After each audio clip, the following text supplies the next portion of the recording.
Let's go, dude. We got so many damn games to talk about. Look at all of these video games that I played in the last year. Now, some key notes here.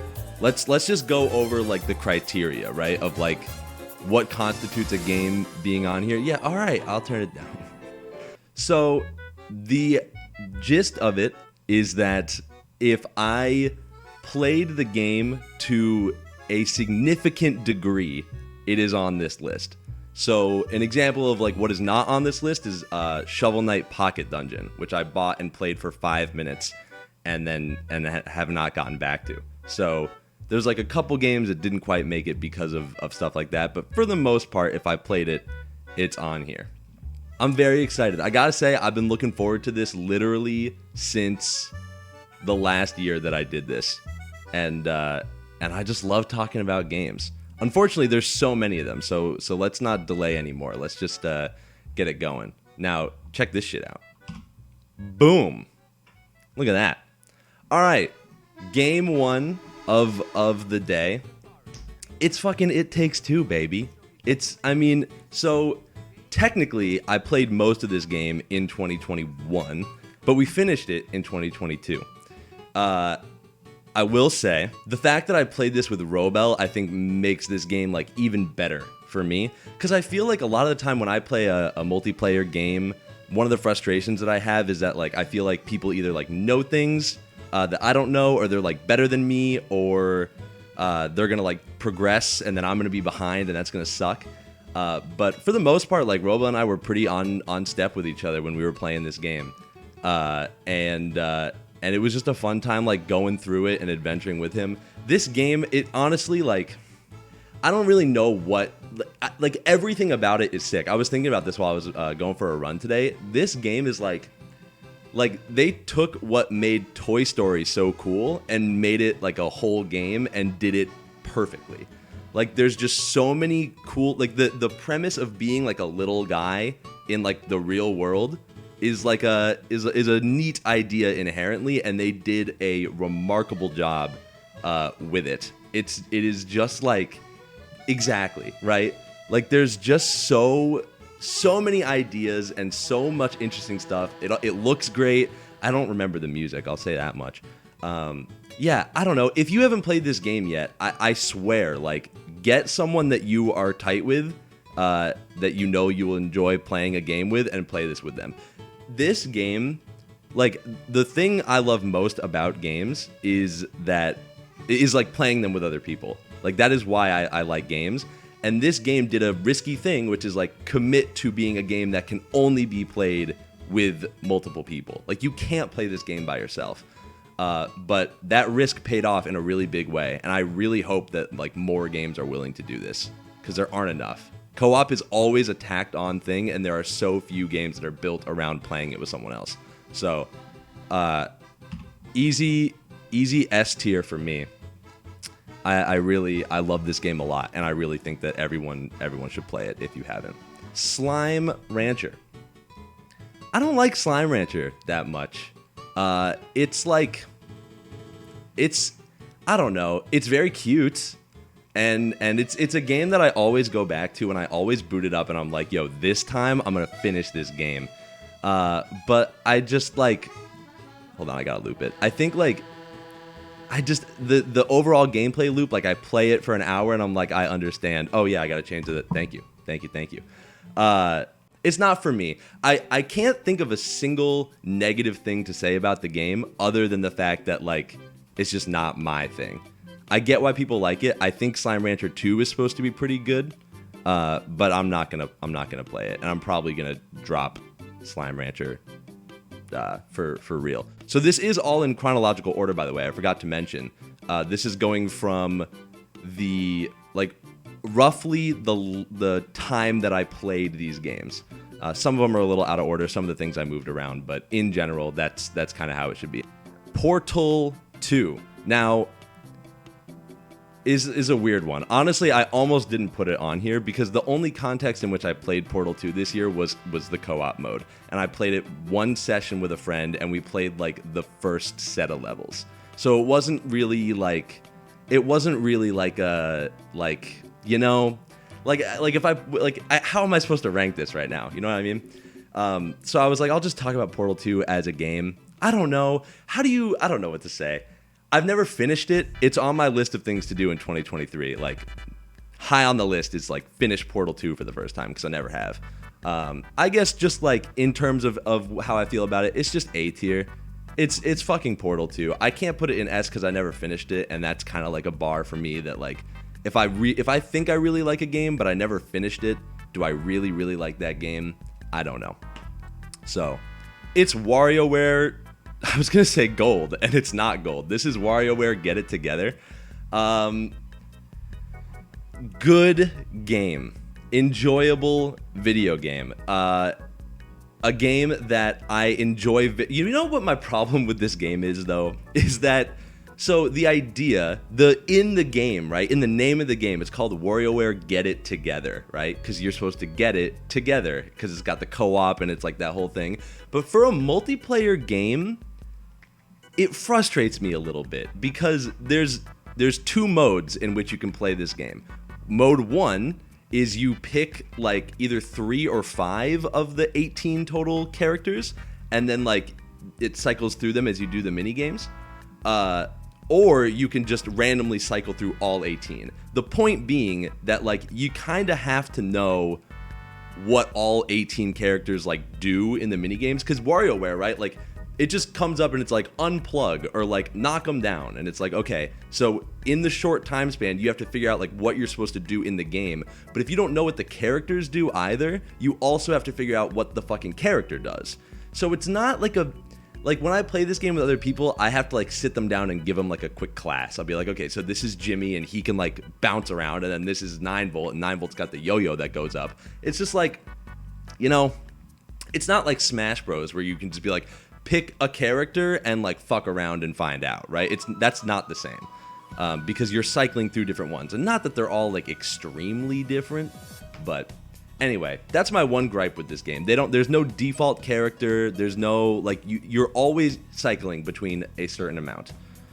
So that's my gripe. Otherwise, I think the game is actually really good. I had a fun time playing this game this year. RH Man and I, local friend RH Man, we grinded this fucking game. The 9-Volt set of levels in this game is like all Nintendo themed levels. They're like retro Nintendo themed levels, and so we would just like play that over and over to get a high score. And you know what? Like sometimes I kind of fuck with a game where like you're just trying to get a high score. You know? That's appealing to me sometimes, where you're just like, okay, we did the thing, and like let's see if we can do it again, but better. Yeah, WarioWare. It's well, it's not Slime Rancher tier. It's not Portal tier. Okay, so Slime Rancher's going down is where I've landed on this situation. I'm sorry to Slime Rancher, but that's what had to happen just there. So, it's Donkey Kong December, except I'm just a day late. I finished this game this year. I made a big effort to finish games this year. I really tried. This specifically, I actually finished like 6 days ago, I don't know. I bought it at the start of the year. I bought it in like January, I think. Because dude, I waited. I bought this game, I had it on Wii U, and then it came out on Switch for $60, and I was like, I'm not gonna pay $60 for this fucking game. And then I waited and I waited and I waited, and it never went on sale. And then I was like, all right, fuck it, I'll do it. And I spent the $60 on it, and then it went on sale like a month later. Unforgivable. Anyway, I played through worlds 1 through 5 in like January, February-ish, and then I got filtered by the polar bear boss on world 5, and then I got mad and I put it down. And then like last week I was like, all right, I was putting together this list and I was like, are there any games on here that I should just knock out and finish? And I picked this one because I've always wanted to finish it. I love this game. It's genuinely a crazy 2D platformer. Like, I know everybody talks about this game, and yet I still feel like people don't talk about it enough. Like, I feel like people talk about Celeste all the fucking time, and nobody's talking about Donkey Kong right now. I don't know. To briefly answer your question about why I would rebuy it, 2 main reasons. 1, I am a big portable Switch user because I travel quite a bit, and so I like having things on the go, like for airplanes and stuff. But 2, I don't have my Wii U on me anymore, so I didn't want to like, I don't, you know, I guess I could like bring my Wii U all the way to like where I live now, but I was like, I'll just get it again. So anyway, yes, and also, right, it's not like it's like the new hotness and it should still be like part of the conversation. I acknowledge and understand that, but the game's just so fucking good, man, and it's hard. Like I mean, maybe I'm just a pussy, which I am, but like the ending of Donkey Kong Tropical Freeze gets hard, especially the like temple levels that you unlock by getting the Kong letters. Like there's some unforgiving shit in there where like you just have to be good at the game. Even you can use like the assists, but like, and by assists I mean the like partner monkeys, but I would never use the like balloons. Come on, no, I would never do that. I that sounded like I was covering up the fact that I did it, and now that I'm going longer about this, it really sounds like I used those balloon assists, but I promise you I would never do that, and I didn't do that. The only negative I have about Donkey Kong Tropical Freeze, though, is that Dixie Kong is actually just the option. Like, Dixie Kong clears Diddy Kong. You don't need Diddy Kong if Dixie Kong exists. And then Cranky Kong is, like, only good in very select situations. But most of the time, you want Dixie Kong because she's OP. So that's the only thing I don't love. I'm like, I kind of wish there was, like, you know, more reason to use the other guys.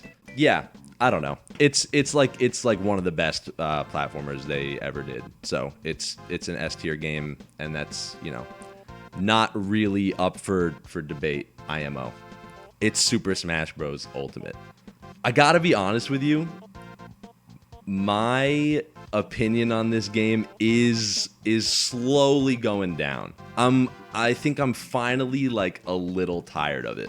Now, given the last time I really played it was with Charm, who kicked my ass for like 4 straight hours.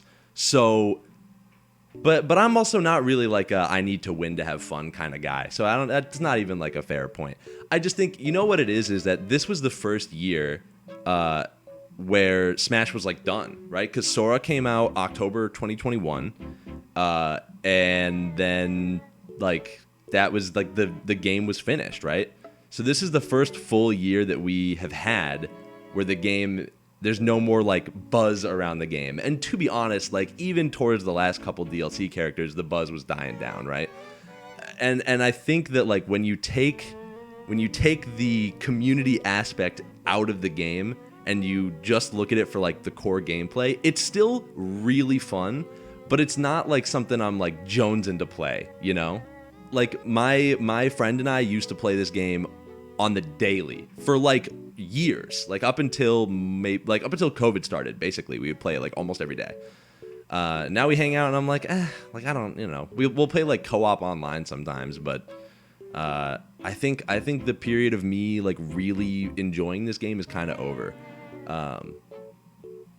Now, I'm also like a huge nerd though, and so it's hard for me to like really bash this game when at the end of the day, even if I don't have that much fun with it anymore, I still do think it is like a extremely sick piece of art. Like it is so much video game fan service in one thing that it's really hard for me to like actually be negative on it as a thing. You know what I mean? It's a fantastic game, and I honestly feel like I'm gonna put it in A tier. That's where it lands for me. I there's a part of me that feels bad not putting it in S, but I gotta be honest, it's not there for me anymore. But maybe it'll come back one day. All right, well now we got some real shit because it's fucking Fortnite time. I played so much of this goddamn game this year, and it's so crazy to me because I never thought I would. I really, like, the game came out, it had its heyday, when was that, like, April 2017-ish? Like, when the game first came out, it was like, you know, the new hotness, it was like a meme and whatever, and I was like, it's not for me. I played one game of this game with Robel when it came out, and I was like, it's not it. The main thing that they did, I think they did it this year is when it started, the no build mode. This game, I can't believe it took them this long to put in a mode where there was no building. But once that was in, the game became infinitely less sweaty to me and way more enjoyable. I was like, I no longer feel as gapped by the other people. I think the game's actually really fun, and I think as far as like this style of game can go, Fortnite does it really well. Obviously, like it's easier than it should be. Like there are unignorable bots in this game. Like half of my games, the first 5 people I run into are just like literal robots. It is the funniest shit of all time. So it's not like I don't play Fortnite for like a competitive feeling, but it's just like a really neat game to just kind of chill out and play. Oh, do not go to the next trailer though. You were looping that shit. Yeah, I don't know. I find it relaxing to play, and also, I gotta tip my hat to the collabs. Like this year alone, there was Naruto, Dragon Ball, and My Hero Academia, which is beyond sick. On top of just like all this other shit that they keep throwing in. Mr. Beast is sick. They had Dwayne The Rock Johnson in there for a while.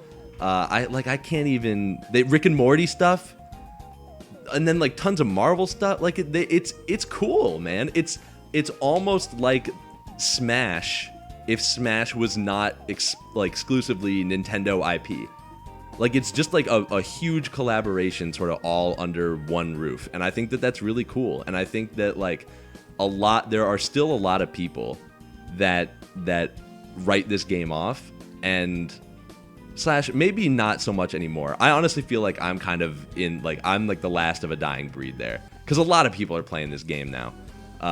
But I was so against it for so long, and I'm just wrong, and I'll admit that. Like I actually am just incorrect. The game is cool, and I like what it's doing.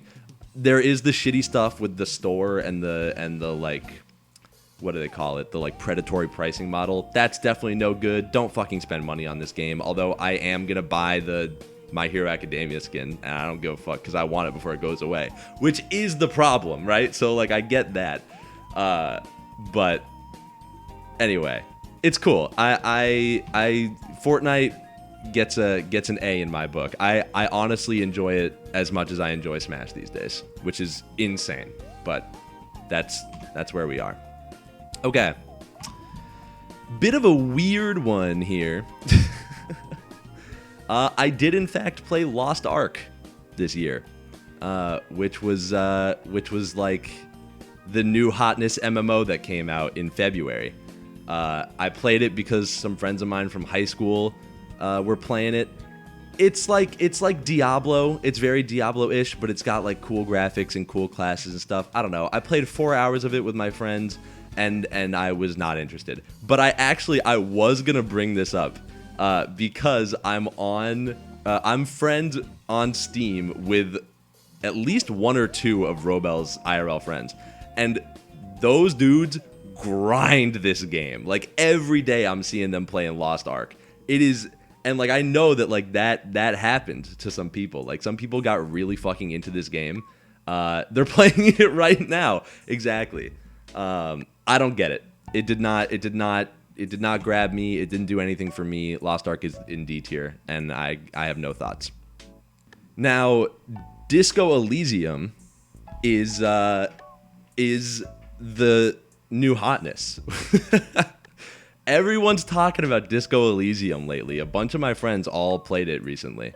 It's a game I've owned. I bought it on Steam sale summer of 2020, and I played it for the first time February of last year. Now, here is the thing with this game, is that there's a lot of dialogue, which is cool, and like I am here for that. But when I played this game, I had a friend from high school visiting me. Like she was just hanging out for the weekend, and we were just like she was just like playing some shit on her phone, and I was just playing games. I was like, I'm bored of playing Pokemon Legends. I'm gonna try this game out, and I played it for an hour, and she was like, this is unbearable. She's like, I do not want to listen to this anymore. She's like, I don't think I've ever seen someone have such a negative reaction towards a video game. I'm sitting, to be fair though, I was at this part in this game where like some guy was just talking on and on and on about race theory, and I was like I was high as fuck and I had no idea what he was saying, and because I didn't know what he was talking about, the conversation would like cycle, it would like loop. And so he just like kept saying this shit, and my friend's sitting on the couch and she's like, please turn this off. So I turned it off. But I'm very interested in playing the game. It's just like, it very much is the kind of game where you need to just like, you need to be ready for it. It's like the video game equivalent of like a D&D campaign, right? So you need to be like ready to like role play and like get into the world and listen to all the dialogue and make the decisions. And I'm here for that. This game is on my list for this year. But I just couldn't get myself back in that headspace in the last year. So that's Disco Elysium. I'm gonna rank it because I did play it significantly. But I feel bad doing it because like I'm not putting it in A tier. But I didn't really get that much of an impression. I don't know. I like it more than Slime Rancher. I'm not going to go back to Slime Rancher. I'm going to go back to this, though. So it's B tier. It's next to Wario. It's the new hotness. Mario Party Superstars is... it's just so close, man. You know? It, like, if they just took this game... and did boards from Mario Party 4, 5, 6, and 7, we would have been in the sauce. I don't understand why they picked the older maps. Like, the Mario Party 4... 4 is only okay, but 5, 6, 7, maybe 8. I'll maybe give you 8. The boards are all goated. The one with the Sphinx and the one with the like... what do you call that? Fuck, what's it called? The dragon one. The dragon one where it's like a long path and there's like a little temple at the top. The Neon Heights. I don't know. There's just so many better boards they could have done. So here's what I'm hoping. Yes, Pagoda Peak, thank you. What I'm hoping is that they just fucking make a new game. Just like this one with new boards, and they like hire a better board designer, and they just like they're on the cusp of making a good Mario Party game again, because this is fun. I like this one way more than Super Mario Party.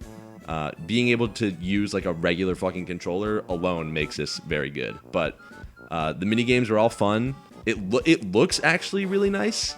It's a very pleasant game to look at, but. Yeah, I don't know. We played it a couple times. At this point, like, I'm only playing Mario Party Superstars with, like, my IRL friends. If I'm playing Mario Party Online, we're playing the goated ones. So, I don't know. It's okay. I'm going to say... It's a B tier. It's a B tier Mario Party. I do not dislike this game, but I'm also not jazzed about it. Yeah, and putting them in the same as Wario seems okay to me. That seems like a good trade. What's this one? What the hell is this? Oh, it's fucking... Wait, where did I go? Hold on. It's fucking Beat Saber. I forgot I pulled up some random guy's footage of this game. All right, this game... Oh, baby. Okay, let me paint you a picture. It's February. I am living in the Midwest area of the United States, which means it's fucking cold outside. It gets dark early. It's so cold. I don't want to leave. I don't want to go anywhere. And I was feeling a little down. February was a rough month for me. I was just like, I just wasn't feeling too great. And so I bought myself a present. I bought myself an Oculus Quest 2. Specifically because I wanted to play Beat Saber. It's a game that like I've seen all the time. I've tried it at a friend's once, and it was sick. And so I bought a Quest 2, and I got Beat Saber like on the Quest itself, and played that for about 30 hours. Loved it. But the problem with that version is that it only has so many songs. You can buy more, but it only has so many songs. And so you can hack, allegedly, you can hack your Oculus, but I, am scared, and I didn't want to like do it wrong and then brick my brand new headset that I got. But it turns out, after years of me not getting a headset because I was convinced that my laptop was not going to be good enough for VR because everyone was saying it wouldn't, turns out my laptop is fucking good enough for VR. And so I bought the Steam version of Beat Saber, which is very easy to mod because it runs on your fucking computer. And I got every custom map in the fucking book. I got the anime songs, the video game music, the like crazy EDM stuff. And this game was how I got cardio in February. I would put it on the headset and just play for at least an hour every single day. And I would burn like 500 calories at least every time. So it's extremely fun. It's a good workout, and it really like doesn't get old. If you like rhythm games, it's perfect. So yeah, man, Beat Saber, easy S tier. It is a game worth buying VR for, in my opinion, if your computer can handle it, or you are okay with modding your hardware. So, but it's damn good, man. I really, one of my favorite games I played this year for sure. Also a fun game to like show to people. Like I set it up and like had my family try it, and they had a bunch of fun. It's just a neat game that like people can understand and want to play, and there's a bunch of like normie custom maps too. They got like, Kelly Clarkson on there and Dua Lipa and whatever, DaBaby, all that shit. So great game. It's sick. I love it. Next, it's the new hotness. Okay, but this time it actually is, because this game blew up this year. It's Vampire Survivors. I fell victim to it as well. I played this game for 50 hours this year, which is a lot of hours for me to play a game. But I think not that this is like the way that things should be, advertised, or like should influence a decision or whatever, but Vampire Survivors is the like stoner video game. It is so it toes the line of being mindless and engaging like no other game I've ever seen. Like an idle game is completely mindless. You're just clicking on things. But in this, there's enough of things that you do to stay alive that you like. It's so good to have like a podcast on, or like watch a show, or just like it is literally like, exactly, Seal. It's just visual. It's like literally Zoomer appealing stuff. It's just like colors and lights and flashing things and numbers and explosions, and it's just like, it's just dope is the thing. But I totally get, like, I think it was Marlon a while ago, like, got the game and then like returned it after an hour because he was like, this is boring as fuck. Like, I get it. I don't think this game is for everybody. This is our generation's Dynasty Warriors is the perfect way to describe this game. It's fun. And honestly, maybe this shouldn't be like a huge positive for it. The fact that for like 9 months it was a $3 game, and now it's $5. Like, even $5, it is still a steal for this game because you can get so many hours out of it. So the value is pretty sick. It gets updated all the time. They just put out a DLC, and I think they're working on another one. Like, it's just a content game. So Vampire Survivors, I'm not gonna give it an S tier, but it's A tier for sure. I'm not gonna be like, yo, Vampire Survivors is peak, because it's not. But it's peak mid. It is absolutely peak mid is Vampire Survivors. Look,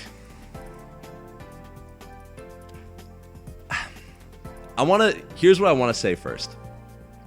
It's a little difficult to talk about this game without talking about the other game, but I'm going to try. I want to just first acknowledge what I feel like people have not been acknowledging too much because of all the extenuating stuff. But the fact that Pokemon put out 2 games in 2022 that were both very, very different from like the traditional Pokemon stuff, and they were both fun games, is kind of sick. Like, Sword and Shield burned me pretty hard, and then the Diamond and Pearl remakes were like actually just insulting. Like I can't believe they did that shit. And then the trailers for this game looked bad, and the trailers for the other game also looked bad. Like, it just, everything was stacked against Pokemon this year. And then this game came out, and I was so not gonna get it. I was like, I'm protesting. It's not like, I'm not gonna do it. And I forget why I finally pulled the trigger on it, but I'm very fucking glad I did. This game is seriously one of my favorite games, like maybe ever. It's very, very up there. It really does the fantasy of like Pokemon really well to me. Like, I was just adventuring around, and you would just like find little pockets of Pokemon. There would be something rare here. The overall loop of just like riding around, throwing your Pokemon at shit to gather the resources. So this is the only game I like crafting in, by the way. I love crafting in this game because getting resources isn't a pain in the ass. The Pokedex changes where like you want to catch like multiple things, or you want to like have Pokemon use certain moves in certain circumstances. The fucking boss fights where like you are actually dodging attacks and throwing shit at these giant beasts, and then you send in your team to do the fight. The fucking final boss, where, I mean, spoilers, you plug your ears if you don't want to know the ending of this game, where you fight the guy who has the exact same team as Cynthia, and like a new version of her theme plays, and then you fight Giratina, and then you fight Giratina again. One of the hardest fights I've ever had, like, in an RPG in general. That shit was fucking difficult. There's just like, I genuinely, there are 2 things that make this game GOAT status for me. One, I genuinely could not wait to keep playing it. Like I would not be playing it, and I would be really, really excited to play it again. Except for that one time I took a break to play Disco Elysium, but that's because I thought my friend was bored, and then I picked something way worse. But the second thing is that I didn't have a single bad moment while playing the game, with a huge asterisk being past the first 2 hours. Because the first 2 hours of this game are inexcusable. They need to cut it with this shit where they take so long to just let you play the goddamn video game. Please, just put in an option or something. Just let me skip all the stupid shit. So bad, so cringe. I hate that. This game is amazing, and I really, combined with their other venture from this year, I'm like very optimistic and very hopeful that this series is going to continue in a good direction.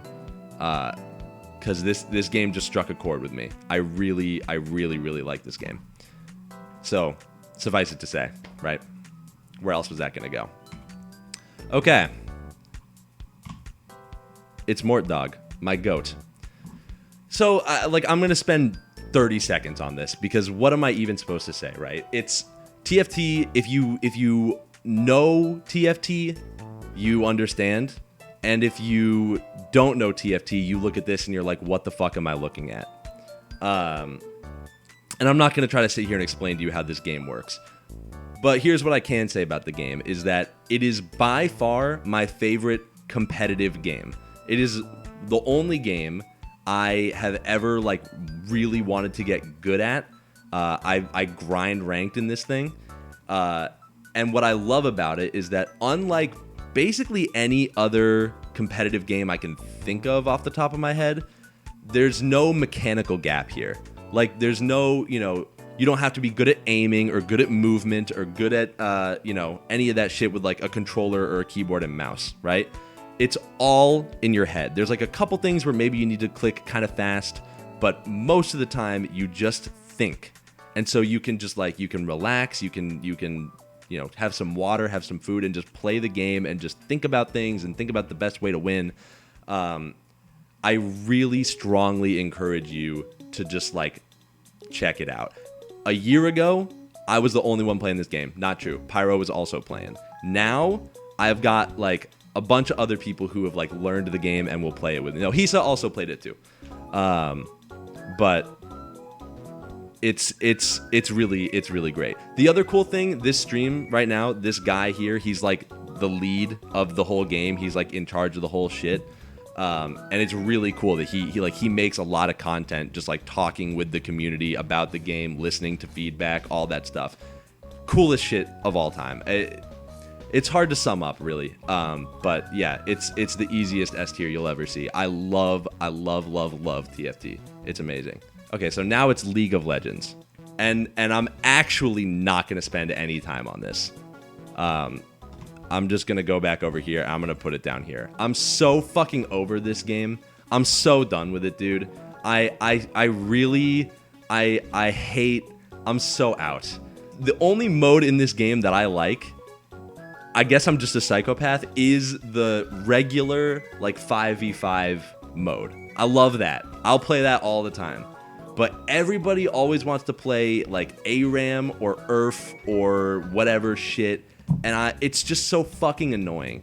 Like, I don't like it being hectic. I don't like, you know, and then like all my friends, dude, I got all my friends to play this game with me because I was depressed and I wanted to play it, and then they all started playing it, and then I stopped playing it, and then I go back and I'm like, hey guys, I'll play League with you, and they're like, oh well, first you should build Bramble Vest, and then you should do Archangels, whatever, and then dude, don't build Titan's Resolve, you gotta build like, you know, and I'm just like, can you shut up? I hate that shit, man. I just want to play the game and like well, aren't TFT items the same as League items? I don't even know. Anyway, it just makes me mad that my friends are nerds and I don't want to play with them anymore because they all know what they're talking about and I don't. So anyway, I'm done with League. Fuck League. I'm never playing League again until the next time I am clinically depressed. So I played this game for the first time in my whole life this year, and I played it with Robel. After like hearing so much about this game in like my youth, I wasn't impressed. I don't know. It's Mario Soccer. Apparently the one on the Wii is better. But I don't like, I just knew a lot of people that like went fucking crazy over this game. We had in my high school, there was a room in the basement of one of the buildings where like there was a old CRT that had a GameCube. And so, like, a bunch of my friends and I would hang out in there and, like, play Melee and stuff. It was just, like, the nerd room. But every now and again, like, some people that we didn't really know all that well would just, like, come in. Like, kind of like the more, like, jockey guys. They would come in and they would be like, yo, I heard there were strikers in here. And then, like, you know, the swarm of bros would come in and be like, yo, strikers? And then they'd sit down and play strikers. And so I was like, damn, there must be like something really appealing about this game. But I tried it this year and it didn't do much for me. So I mean, maybe I'm wrong for this, but is it the same as League of Legends? I don't think so. I don't think I can say that. I would be open to trying Strikers Charged. I would be interested in that. But like if someone asked me if I want to play regular Mario Strikers again, I would be like, probably not. It's Mario 64 time.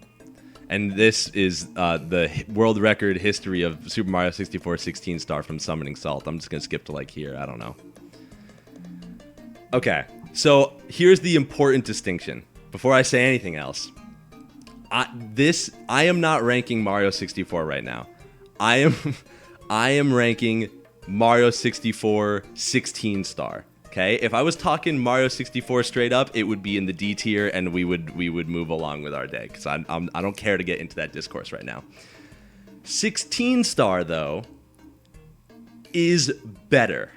Learning to speedrun this game was actually very fun. So I'll fully admit, right? Like I just watched, Northern Lion speedrun this a whole bunch, and I was like, I gotta try it.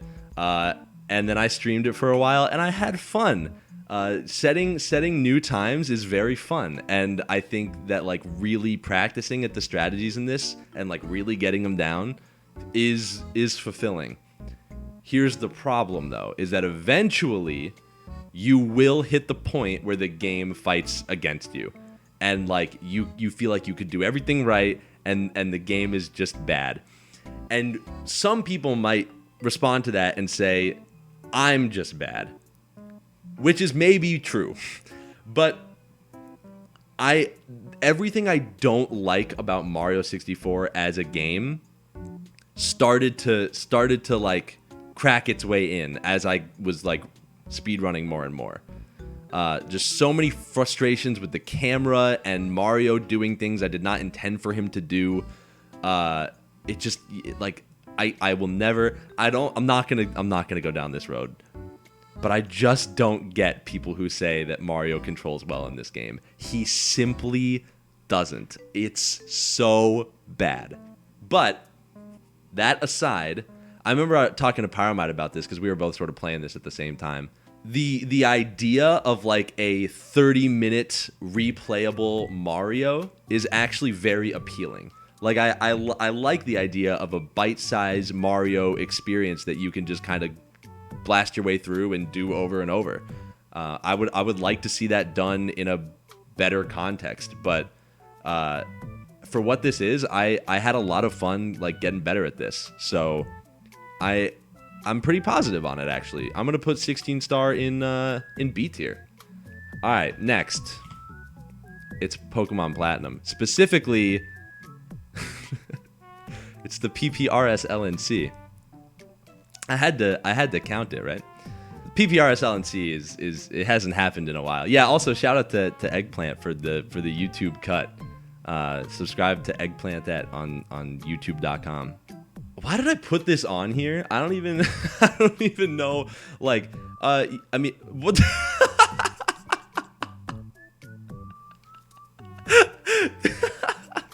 The game is it's just so slow. It just takes forever to do anything. And for whatever reason, like the speed up in the emulator just like doesn't work for me in this game. And so like just moving around is sluggish and battles are sluggish. And I also am bad at Pokemon, and so like I die a lot, and then like Robel's mad at me because I'm bad. And no, organizing sessions isn't that bad, but like I don't know. They were fun streams. It's a good like concept. I would like to do it further, but I don't know. I think I just don't like Pokemon Platinum. I think that's kind of where I'm at. I've never played it like in earnest, but but I did. But I did grow up playing Diamond and Pearl. I think just like my I don't know, my sort of attitude for old Pokemon games is just like I love Emerald and I don't like Platinum. So I don't know, get owned Pokemon Platinum. You go next to Mario Strikers. Damn, that seems rough. That seems a little tough. Okay. Onward. Subnautica honestly is like the same as Slime Rancher for me. Both games are games that I have started about 20 times. And every time I'm like, this is the time I'm gonna like do the thing. Subnautica is a little different though, because I actually really like Subnautica in terms of like what it's doing. Like the idea of like a whole game that's underwater I think is cool. It looks kind of nice. I like the like little aliens. Unfortunately, I'm actually just too scared to play this game. There is a part of this game where you have no choice but to just go deep into the dark ocean and you can't see anything. And I just can't do that. And I'm sorry. It's too scary. Everything else is really fun. Like the way that you gather resources, the way that you can like build a base. You can. There's so many different things to do in the game, but that like I don't know. Maybe in 2023 maybe I'll stream it or something. Maybe I won't be as scared if I'm on a stream or something. But it's a game that I desperately want to get back to. I'm gonna say it's a B tier. Is Subnautica. All right, you guys ever heard of Thumper? And I'm not talking about the rabbit from Bambi, which is the first thing that came up when I was getting resources for this. Thumper kicks fucking ass. And I've played it in the past on PC when it came out in like 2016 or something. But I played it in VR this year. It's just like, look at it. It's so right, but you don't know what it is. So it's a rhythm game. Let me see if I can. So it's a rhythm game where like you basically like you'll hear like audio cues. Oh, it's so loud, huh? You'll hear like audio cues in the song, and then you have to like react to that rhythm. It's kind of a tricky thing to explain, but it's done really well, and it's really hard, and it's just visually cool. Like it's just a cool game to spend some time in. Although I never finished it, so I guess it stays on the list of things I want to do in 2023, but. Yeah, I strongly recommend this game. I think it's really cool, and it's a unique rhythm gaming experience. So, Thumper, it's Subnautica tier is where it's gonna land. All right. Oh shit. Alrighty. This is gonna be rough. This is gonna be a tough one. Oh man, dude. I'm sorry. I am stunned at how many, like, you know, I'm a bit of a content absorber. So, you know, when you know all my favorite creators are putting out their like top 10 games of the year, I'm clicking, I'm looking through. I can't believe how many people fucking love this game. Dude, I don't get it. I don't understand why people like Kirby so much. I don't know. Like, wasn't it decently fresh for a Kirby game? No. Go watch every video under the sun, and every single person is gonna say, this is exactly what I was expecting Kirby in 3D to be. Like, this feels exactly what Kirby should feel like in 3D. Right? So I guess it's like on me, because I don't like Kirby in 2D. So if this is just like how Kirby should naturally be in 3D, it wasn't going to appeal to me. I didn't want anything else. I think I just have to accept that like something about these games is not for me. I'm going to take a bit of an L though. I'm going to take a little bit of an L, and I'm willing to just admit that I fucked this up, okay? My least favorite thing about this game was the combat. I did not like any of the fights, and I did not enjoy like any of that shit. I learned after I beat the game that there's a dodge roll. And on God, bro, they do not tell you in this game that there's a dodge roll. They don't tell you. They never ever tell you this. I'm so certain. And the dodge roll like apparently makes this game fucking way better. And so like, you know, I watched like some videos, like I know about like the post game stuff and like all those, and I chose not to do them because I was like, I rolled credits on the game. I beat the game. But I'm mad. I'm bitter that they didn't tell me about the dodge roll. And it's like, could I go back and replay it and now that I know how to dodge roll? Yeah, but I'm going to be mad for a while. Maybe I'll replay it in like 2025 or something. Okay, so now that we've gotten over that hump, right? Let's talk about the one thing in this game that I did like, which was actually just the overall gameplay. Like, I liked mouthful mode, I liked the abilities, I liked doing the whole upgrade system, I thought that was cool.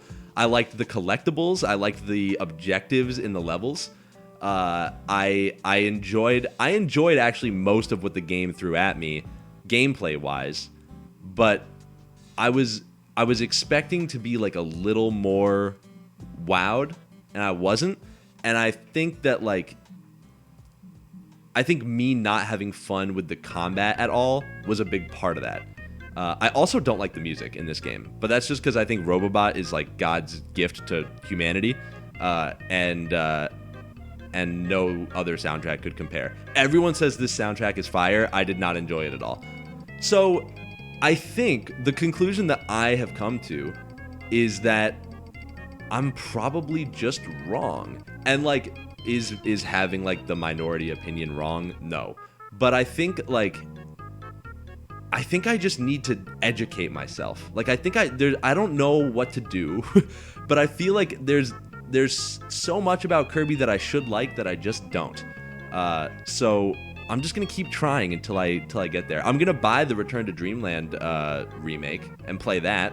I'm kind of looking forward to that. I hope that's good. I like the music in that game. I don't know. I'm sorry. I'm just sorry.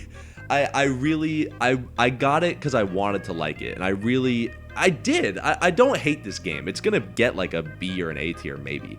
We'll see. It's a cool, like the more I'm looking at it, I'm like, it really is a cool game. It does a lot of cool stuff. I don't know. Kirby, it's fucking Kirby, man. I'm sorry. Kirby. Oh, baby, it's Elden Ring, dude. This game made me a new guy. I became a new guy this year.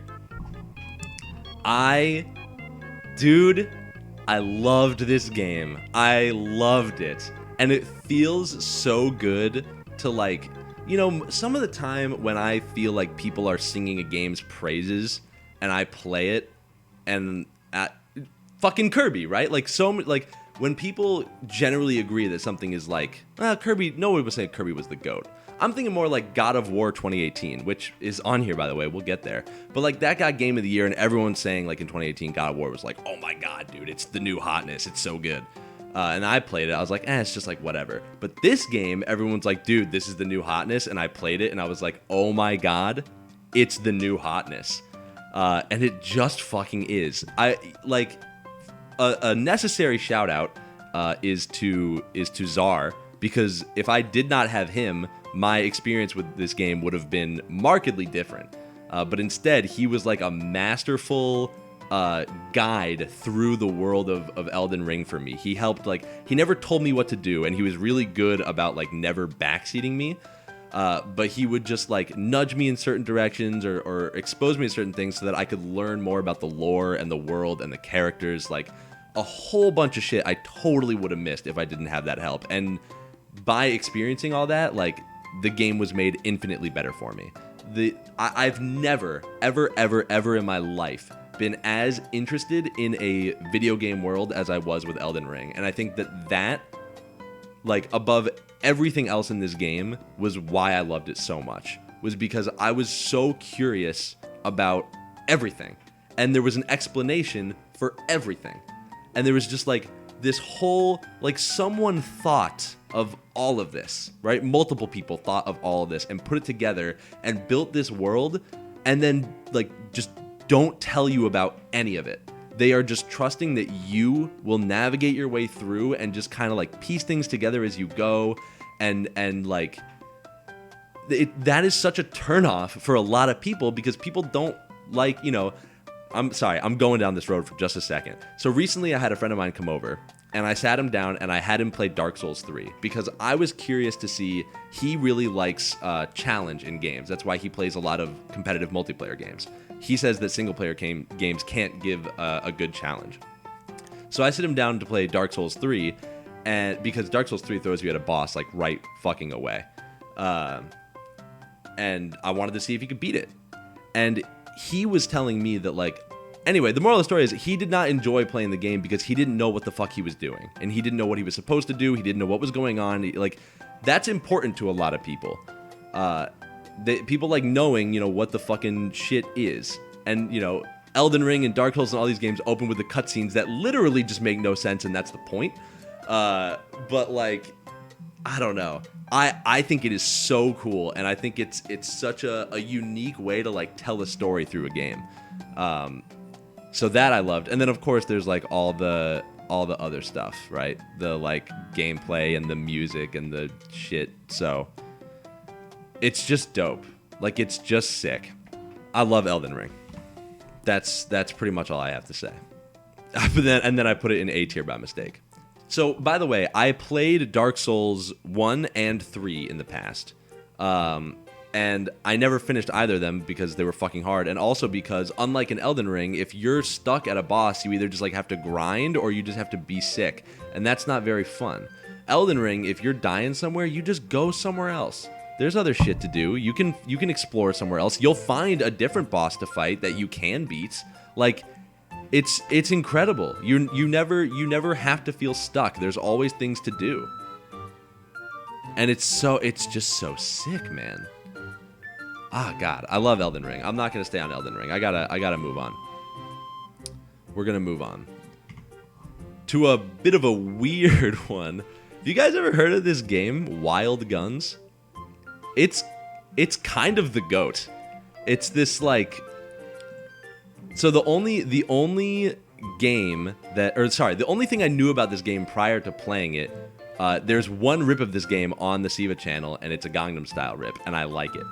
But anyway, I was hanging out with RH Man one time, and we were just like looking for something to play, and so I pop open the SNES Online Nintendo Switch thing, and just like open this guy up, and you know what?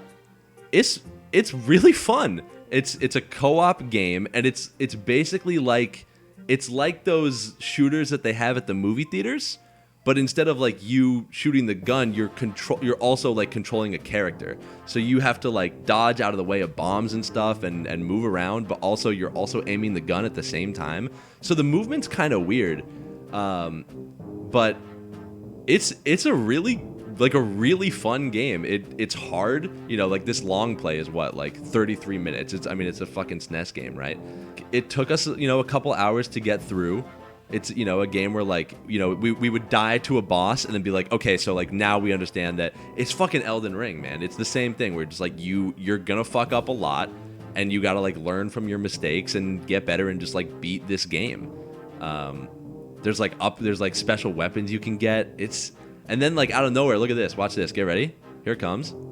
Wait for it. It's just like a giant robot guy.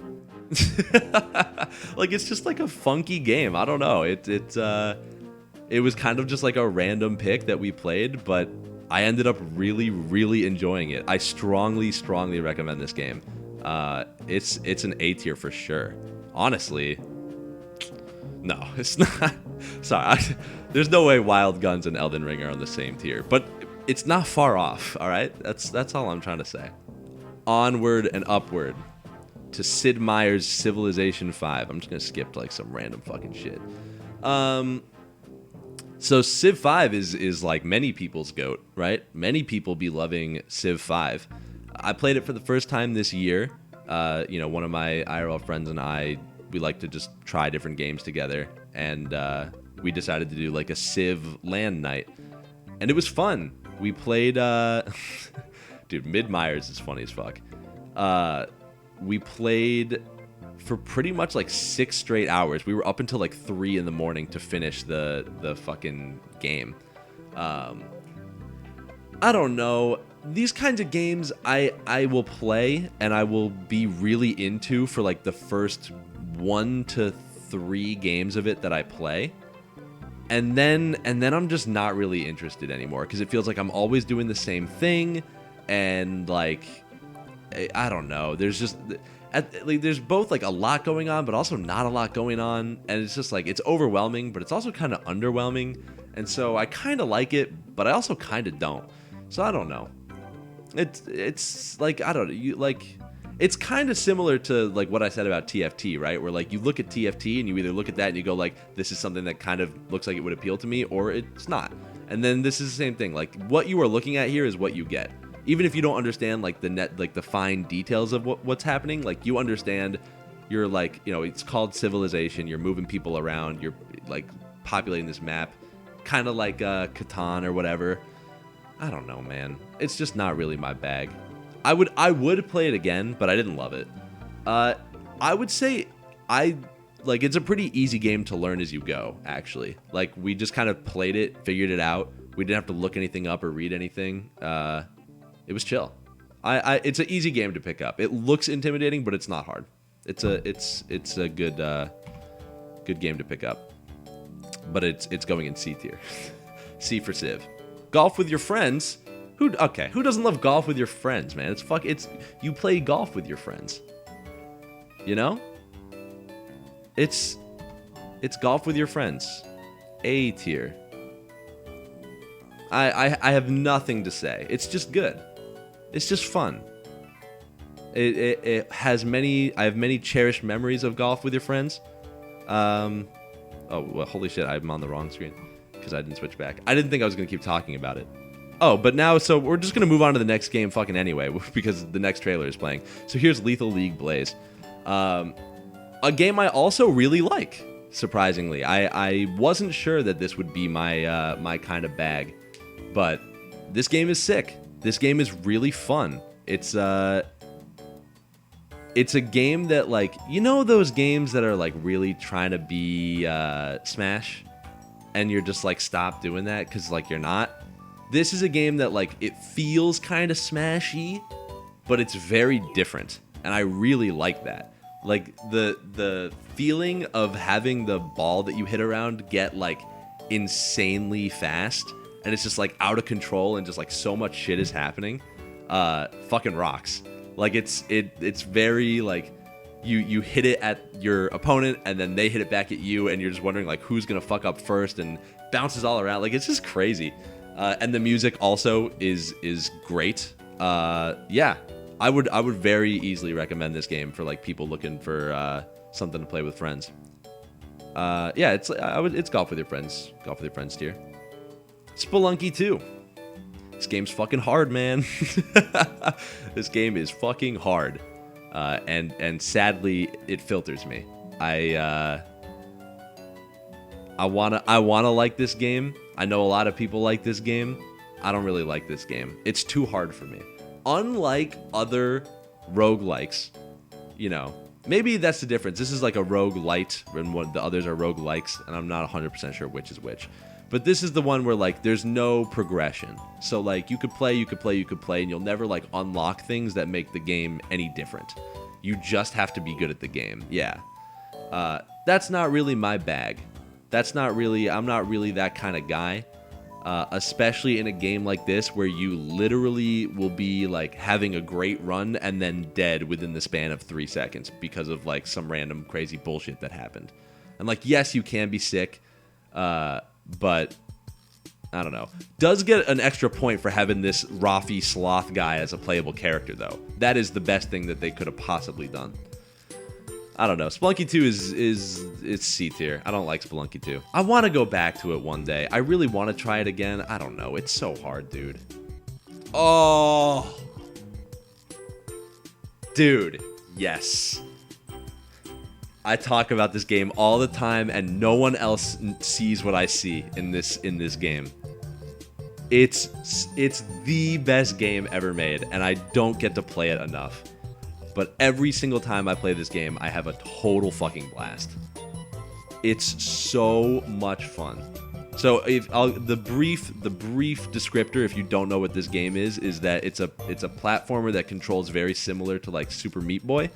And you build the level, and then the idea is that you want to make a level that is easy enough for you to beat, but hard enough so that other people can't beat it.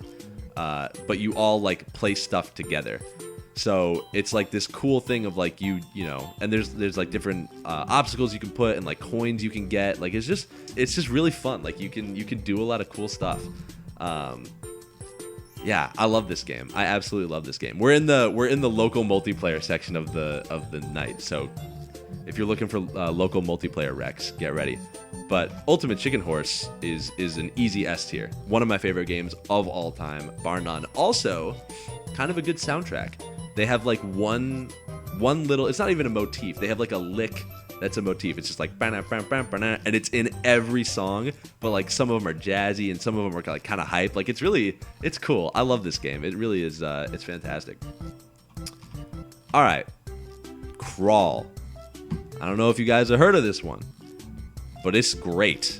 It's a cool game, this game. So here's the rundown, okay? So, one player is the little human guy, and everyone else are these ghosts that can, like, possess either some objects, or if it keeps going, let it happen one time. Don't move it, though. Hold on, now we're a little off sides. I need to see. There will be, like, these, like, pentagram things on the floor that the ghosts can, like, possess, and then they become, like, these crazy chicken monster things. And then if you, as a monster, kill the player, you then become the player. And so the player has money, and the player can, like, go to the shop and get better gear, and then eventually you do like a huge boss fight where three people are controlling the boss and the one human is alive, and if you as a human kill the boss, you win. So anyway, that is Crawl. It's incredibly fun. It is one of the best local multiplayer games I've ever played. Unfortunately, there's no online for it. I don't know why, but if you are ever like hanging out with multiple people and you're looking for something to play, go to Crawl. It's really cool. I guess you could also use Parsec. Maybe we should do that. More people got to play this game. If you get gapped, it's not very fun. That is fair. But also, you should have just been better as the monster. Anyway, Crawl is A tier. I like Crawl. Crawl's good. All right, Worms. This is an easy one for me. I could not have a more neutral opinion on anything than how I feel about Worms. I'm just so like, oh no, dude, Sean, we can't hang out, man. We just don't match. Worms is like, it exists. There was like a version of Worms that I used to play on, like, I don't know, Congregate or something, that was just like stick figures. You guys ever play that? That one I liked. It is just stupid. And like, I play Worms, right? Like it's on the list for a reason. It's like the go-to stupid game to play. I don't know. There's just like so many weapons and like things, and I'm just like, I don't know. I'm just gonna keep throwing the grenade, and then I die, and then it's over, and I'm like, eh. Anyway, Worms, it's, you know, I don't got much. It's, you know, it's B tier. I think that's fair. Oh, look, it's Duck Game. So this is Duck Game. I feel wow. You know what I'm realizing? I feel the exact same about Duck Game as I feel about Worms. They are the same game in my head. The only difference is that Duck Game I'm actually insane at. I am the best duck gamer you will ever see in your whole life. I'm actually so good at this game, and like, people don't like playing it with me because I'm this good. So I'm sick at it, but I don't really like it. Like, if I never played Duck Game again, I think I would be okay. Same with Worms. Yeah, that works for me. Up you go. Next to Worms. All right. We're flying now. I mean, these local multiplayer games, I played literally all these one session each last year. So, it's like, whatever. See, look, and here's another one. Castle Crashers. I played it once. I like Castle Crashers, though. How do you not? What the fuck is this trailer? I don't know. I didn't really vet these very well. I just kind of pulled them into a playlist. It's Castle Crashers. If you don't know Castle Crashers, I don't know what you're doing. It's like the indie game, right? It's fine. So what I don't love, though, is that we just like pick this up as just like something to do. It doesn't let you make a new game. Like, there was no way to reset the progress. So we just like had to play a random mission from like the middle of the game. And then my friends were like, what the fuck is going on? And I was like, I don't know. So we played it for like 20 minutes. So I don't know. Castle Crashers it's the same game. No, I like it more than these, though. Well, do I? No, I don't. Put me back. Oh, God. Jesus fuck. I'm sorry. I played it, so I must show it. It's Muse Dash. A game that is just, you know, sometimes it's a little much.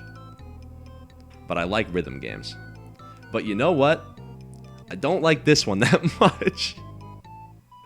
Not my thing, Muse Dash. I've given it a fair number of tries because I'm into the idea of a rhythm game that doesn't, like, destroy my wrist to play, which is Osu. Oh, I don't have Osu on here. Fuck, whatever. Osu's S tier. We don't need to talk about that shit, right? But the overall gameplay here doesn't really do it for me. And the music selection is, like, it is good, but you got to pay, like, the $30 for it. So if I'm going to pay, like, all that money to get all of the songs, I would rather just buy a better rhythm game. So Muse Dash, I'm sorry, it's not bad, but like I don't like it. I'm probably not gonna play it anymore. I gave it a shot, but I've got another rhythm game that no, you do not get to look. No, you saw nothing. There's another rhythm game that stole my heart this year. So, but we'll get there. All right, next. Oh, good. Escape Simulator. I like this game quite a lot. Well, at times. So, if you've not heard of this, it's very understandable. It's just like an escape room game. It's cool. It does some cool stuff. The puzzles are like all pretty well thought out. They're pretty, all of them are solvable without brute forcing. Brute forcing is not something you ever need to do. It like does cool things with like using the environment sometimes, some stuff you have to look for, interesting mechanics, and it has Steam Workshop support, which we have still never done. I think I would be not a lot. I think I would be a degree more like excited about this game because I've wanted something like this for a long time. I'd be a little more positive on it if the people I played it with didn't get under my skin sometimes. One person in particular, whose name may or may not be Blue Nugget, but in general, the game is fantastic. If you don't have someone who exists to just like really make you angry, sometimes you're good. So I strongly recommend this as well. If you like puzzle games and you've got friends that would want to play this with you, like do it. It's also not exclusively multiplayer. Like you could play this by yourself for sure. And honestly, it might be more fun by yourself depending on who you play with. So yeah, it's great. I strongly recommend it. They've got like some DLCs out too that I haven't looked at really because I want to try the workshop stuff because the workshop stuff looks fun. But anyway, yeah, cool game. So that's Escape Simulator. It's A tier. I love Escape Simulator. I think it's really good. Next. Oh, it's Rogue Legacy 2. Don't like this one. I'm sorry for that. So Rogue Legacy 1 was like the roguelite, right? Roguelike, whatever, right? That was like, it was like the first one. It was huge. And I liked it, but I also never beat that game. And then this one came out, and I was like, it's been 10 years, and it's the same game. It's the same game, man. And they overwhelm you with upgrades and options, like, within an hour. And I was just like, I don't want to sit here and, like, read all this and, like, make all these decisions for a game that, like, mechanically I don't find that interesting. Like, I don't find moving in this game very fun. I don't find the combat in this game very fun. I don't think the platforming is very fun. Like, everything about it just feels weird to me. So, yeah. I got it. I wanted to give it a shot. But, unfortunately, I'm probably not going to go back to it. I don't know. It's not League tier. It's not Muse Dash. But it's not good. I don't like it. I mean, it's not bad. I just don't like it. All right, it's Weed Shop 2. What's hilarious is that I actually like don't even remember playing this, but I know it was launched and I have like an hour in it and I know exactly like what I was doing when I was playing it, right? What a fucking game this is, man. I loosely remember what I did in this game, but like I played it for like an hour. I remember I was streaming it in a VC. That's how I know I played it. It's just boring. It's not even cool. Like the joke is literally haha funny weed, and it is haha funny weed for like 10 minutes, and then you're like, okay, but now I'm just like playing a video game, right? I would so much rather play any other kind of simulator than this game. It is so strange. The characters all do look really funny though. And right, like this is fucking hilarious, right? The whole concept is really funny, but once you're just playing the game, it's like whatever. They did put out a Weed Shop 3. However, I did not buy that because that game was $10 and this game was $1. So, pretty easy decision for me. Okay, Weed Shop. Dude, calling Weed Shop better than League of Legends is really funny. So I'm gonna do that. That's what I have decided to do. Oh Lord, we're talking about Spelunky 1. Okay, so Spelunky 1, I actually like significantly more than Spelunky 2, which is strange. I think mostly because it's easier, which is kind of crazy. You would expect that, like, you know, a 10-year long sequel would come out and it would be like maybe a little easier for people to get into. But no, it's fine. Like, again, it's the same. My same criticism applies. Just I think the game is easier. I also played this one co-op a lot, which was fun. This game's fun to play co-op. But yeah, I don't know. Go what I said about Spelunky 2 again, and I'm gonna put it one tier above it because I like it more. Next. Oh, dude, I love Snipperclips though. Yo, dude, I love Snipperclips. This game is sick. Snipperclips is dope. Snipperclips is like it's such a cube, man. It really is like the puzzles are just interesting enough. Like, they're never frustrating, but like they're never really hard.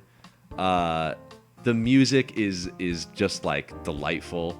And just like the overall aesthetic is really fun. I love that, like, you turn into that little bird when that one is done, and the different types of puzzles is cool. Like how some of them are like, you know, fit into a thing or like look like a thing or pop these balloons or get this mouse to the cheese or something, you know, like a lot of cool ideas in this game. And I also played the DLC this year, and the DLC was also fun. They need to make another one. They need to make another game like this. And if you haven't played it and you have a Switch and you're looking for co-op stuff, this is where it's at. Crazy that this was like a launch title. This is like if I had this on launch, I would have really liked the Switch a lot more. Not that I didn't love Breath of the Wild, but I was like, Breath of the Wild was it. But no, this game was here the whole time, and it's awesome. It's really good. But it's not Elden Ring good, so it's A tier.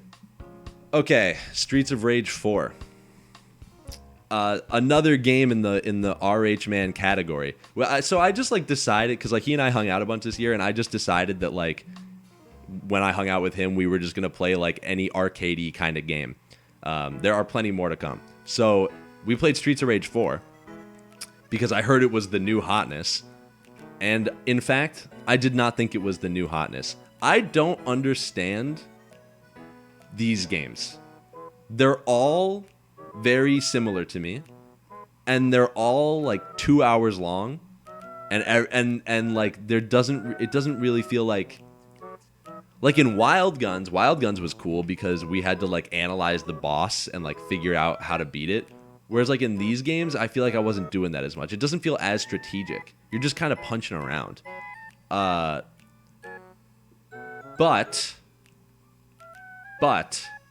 the soundtrack on this game is honestly worth the $25 price tag alone.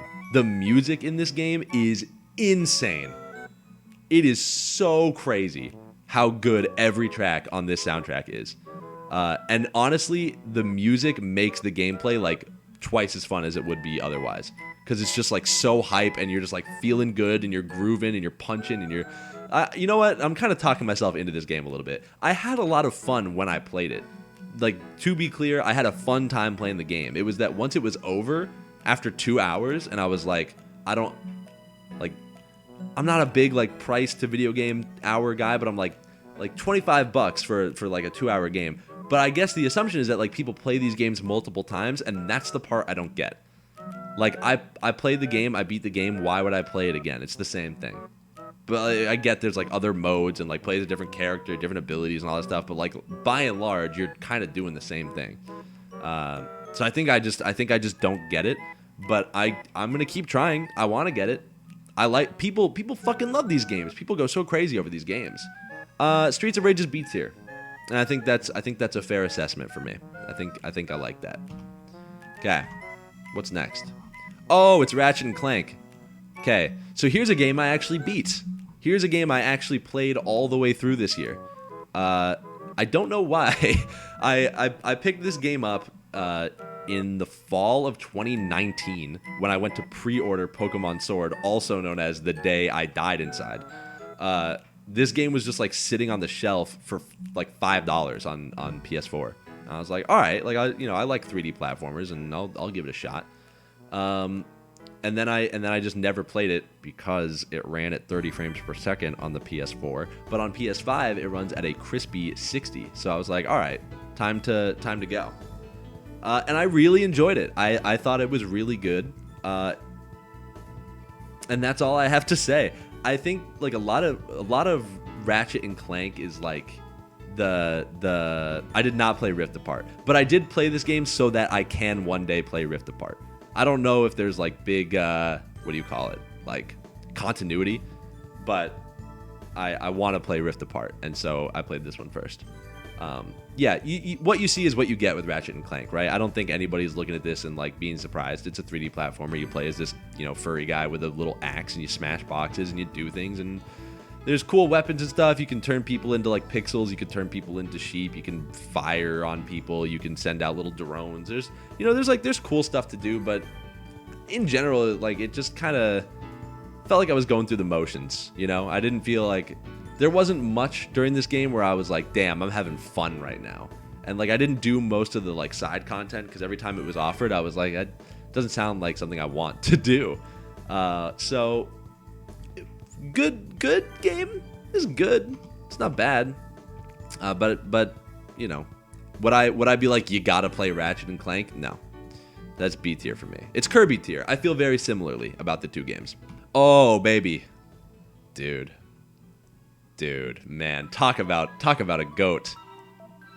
Oh man, dude, I love Tetris Effect.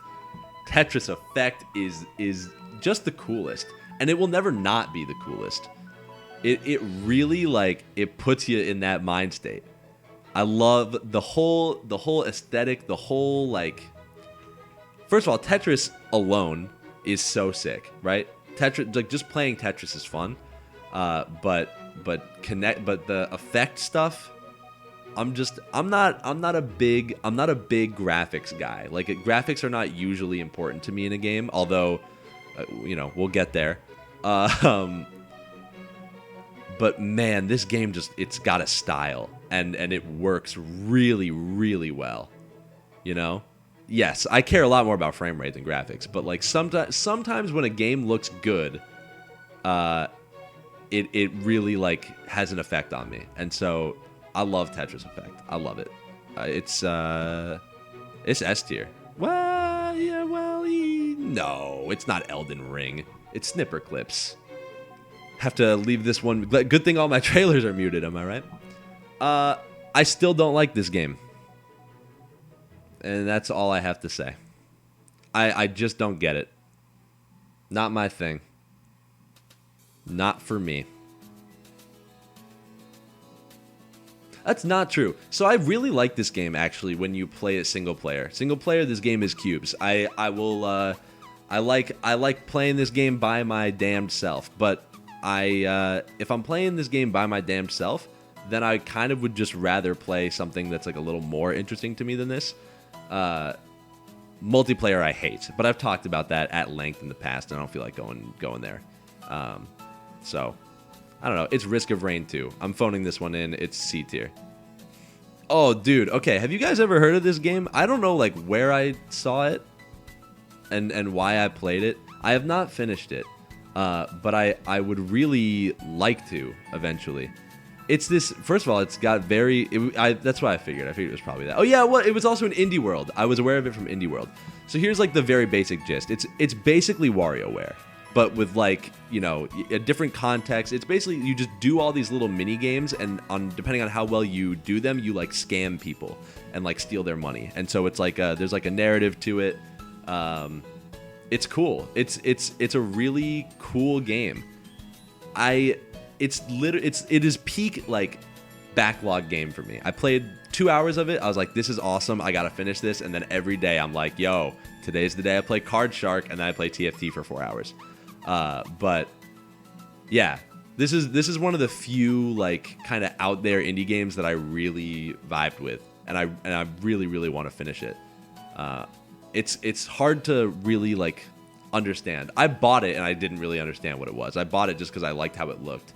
And I like the idea of like a game that's like around sleight of hand conning and stuff. The what's like the skull game thing? What's that called? Something whatever. You know what I'm talking about. All the classic like city slicker kind of do the greasy stuff. Anyway, Card Shark is it's Ratchet and Clank tier. I liked it, but I didn't like it enough to get more out of it, so I need to do that. All right, this game I hate. I hate this fucking game. I really don't like it. I don't know, like I think I really don't like it because I really wanted to like it. Like when I first learned about this game, I was like, holy shit, a game for me. And then I played it and I was so entirely unenthused. It's a, you know, it's an indie puzzle game, first person kind of thing. If you've played like Anti-Chamber before, it's similar-ish. I'm trying to think of other stuff that's kind of like this. The Witness, kind of. It's all kind of in that vein, right? But this one, I just like. I really don't. I don't even have like deep thoughts on it. I was just so bored. I was like, the puzzles in this game are not interesting. They're all about just like moving these little cubes onto the correct little color squares, and you can like walk on walls and stuff. But like in general, I was never excited to be solving puzzles in this game, which is very not like The Witness, where I was always excited to be solving puzzles. Or Anti-Chamber. Anti-Chamber's fucking cool. You should play Anti-Chamber. If this game looks cool, play Anti-Chamber. But otherwise, like I don't know, does this look exciting to you? Because it doesn't look exciting to me, and it's way more boring to play. Because you're just going on walls, and it's just like, I don't know. I have like strong negative opinions on this game. It just, yeah, I don't know. It's Muse Dash here. That's funny. Okay. What's this now? Oh, okay. Well, fine. Okay, here's a pick-me-up. This game is the best. And I'm here to say it, and I'm here to tell you right the fuck now. This game is unreal. It's so good. It is so what you're looking at, it's a rhythm game, just so we're all on the same page. And basically, like, you just have these two little circles and they go, and then you have to tap your keyboard when a circle lines up with one of these blocks. So, you know, you do it to the beat, and they introduce like different patterns and stuff. So the base game for this, like the base levels that are included here are like 5 out of 10, right? Like the music's not great and like it's not that interesting, but like it's fun enough, and there's like a good challenge, and for like a PC rhythm game, it's cool. The custom levels are like extremely sick, and then they put out like some DLC, and they also have like added more songs in recently, like for free. That shit is like genuinely some of the best rhythm gaming I've played. The other night I just like opened the game because I was bored, and they had just put in a new song. Song was a banger, and it took me an hour and 15 minutes to beat one song. And I just sat there and grinded over and over and over and like learned the patterns and shit. Oh God, oh Lord. Anything I was saying just went out the window. Nobody cares what I have to say about this game anymore. Anyway,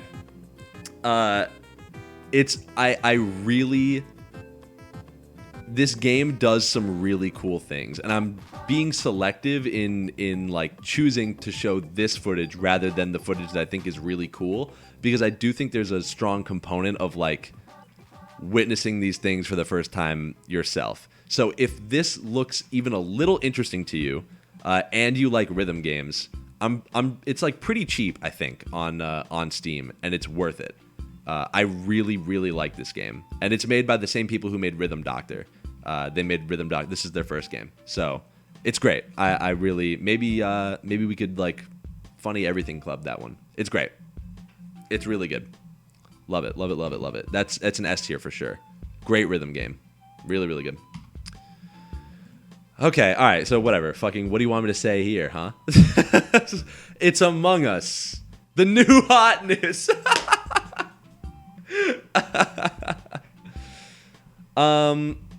Yeah.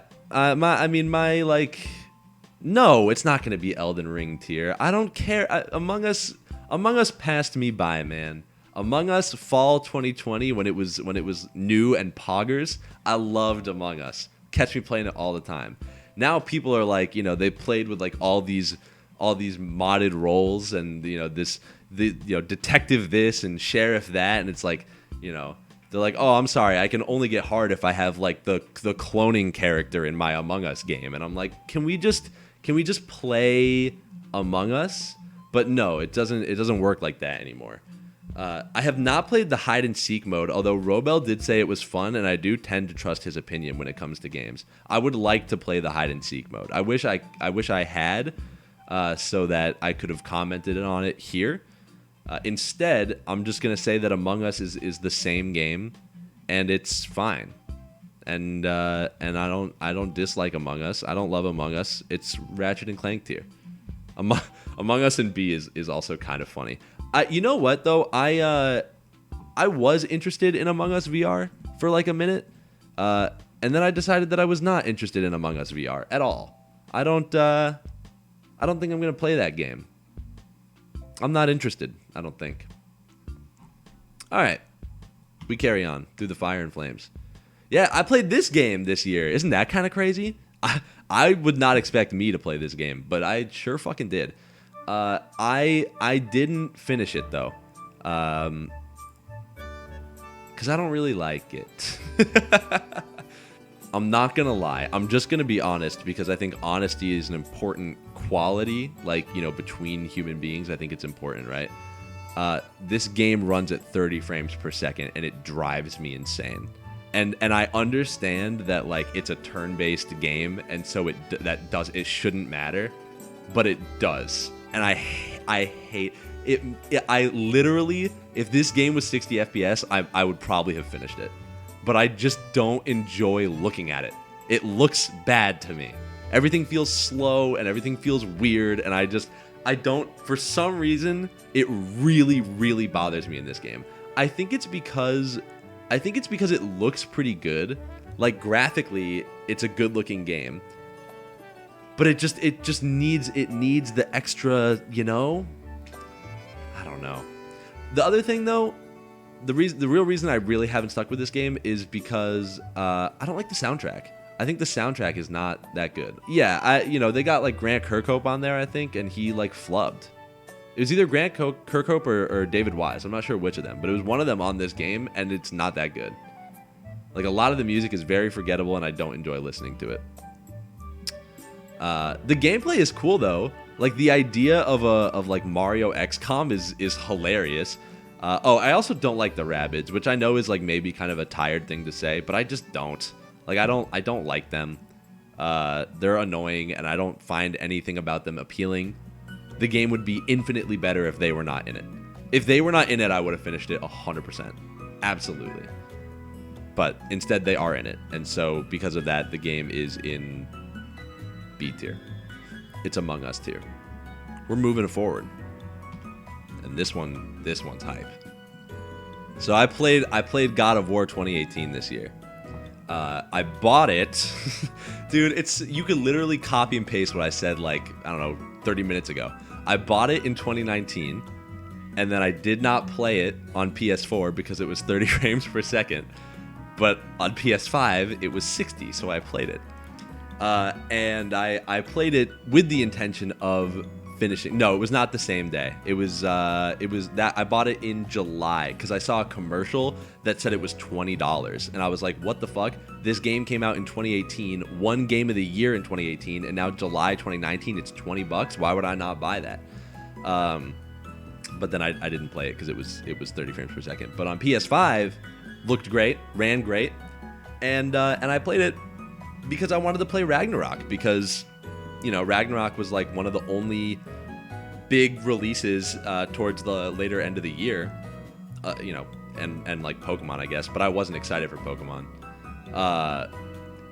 So I played this game, and I have never played the old God of War games, so I am a novice in that regard. This was my first God of War game, and I also know that this is nothing like the old ones. I liked this game. I think there were parts of it that were good, but a lot of the time I was just like, I didn't really do any of the side quests. I kind of just stuck to the main story, because I was just there for the story, and the story is good. You know, like, you know, if you haven't heard, it's just like about Kratos and his son. going to like bury the ashes of the dead wife. And it's like, you know, this guy who was the god of war, like learning to be a dad, which is like it's like a cool story. It's done well. The acting is really good. The combat I liked. The combat I actually think is really great. You know, and I'm not gonna talk about Ragnarok yet, but what's cool about this game is that like the combat is exactly as involved as you want it to be. If you want to just kind of like mash your way through enemies, you kind of can. Especially in this game, the axe throw has like no end lag. So you just throw it, it comes back, you throw it, it comes back, and you can just like keep enemies at a distance with it. It's so OP. So like, you know, for most of the enemies you can be fine. Some of the bosses you do need to pay attention. But there's also just like a lot of options with the moves that you have. And so you can like pull off some really cool looking stuff. I don't know if like skill expression is the right term. I think, but that's like what I think of. Like there's just a lot of room for you to master different mechanics and just like do cool shit in combat. And like it's not, you know, not useful. Like you clear enemies faster, or there are some enemies where like you kind of need to do that stuff. It's good on bosses. So yeah, the combat I think is great. Visually, amazing looking game.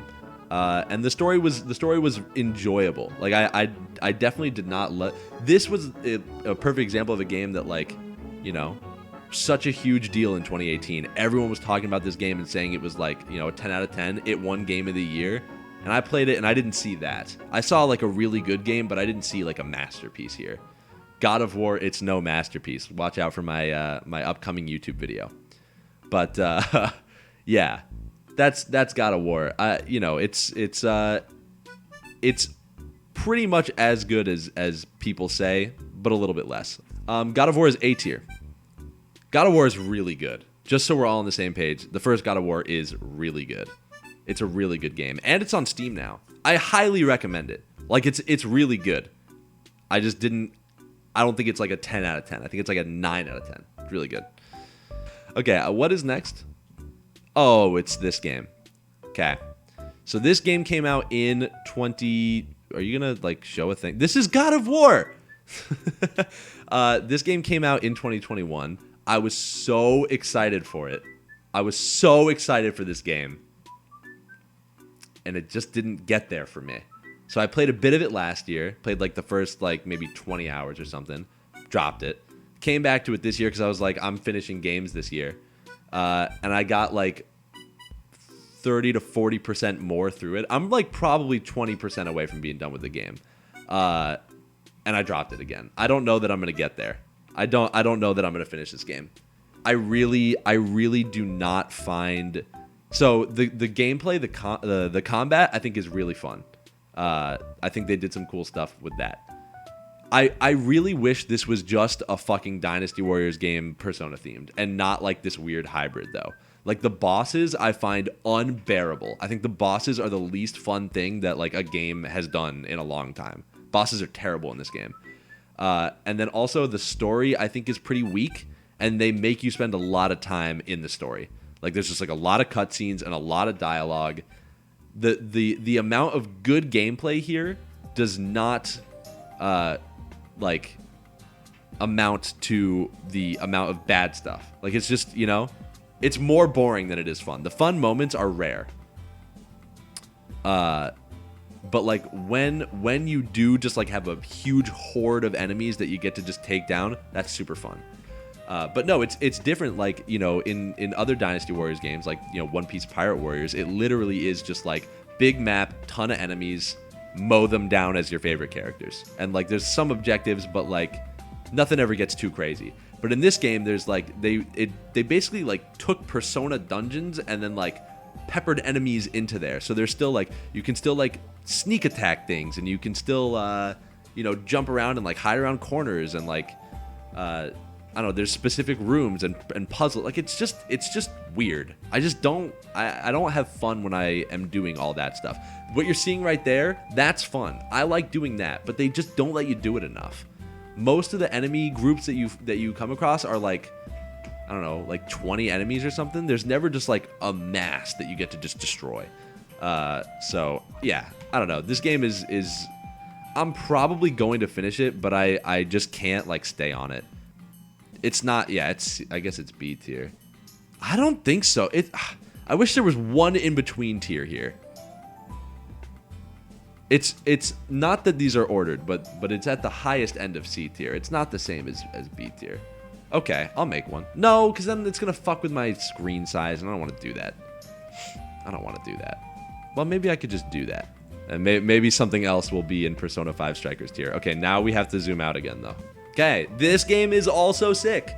The next installment of the, like, weird retro-y arcadey games that I played with RH Man this year.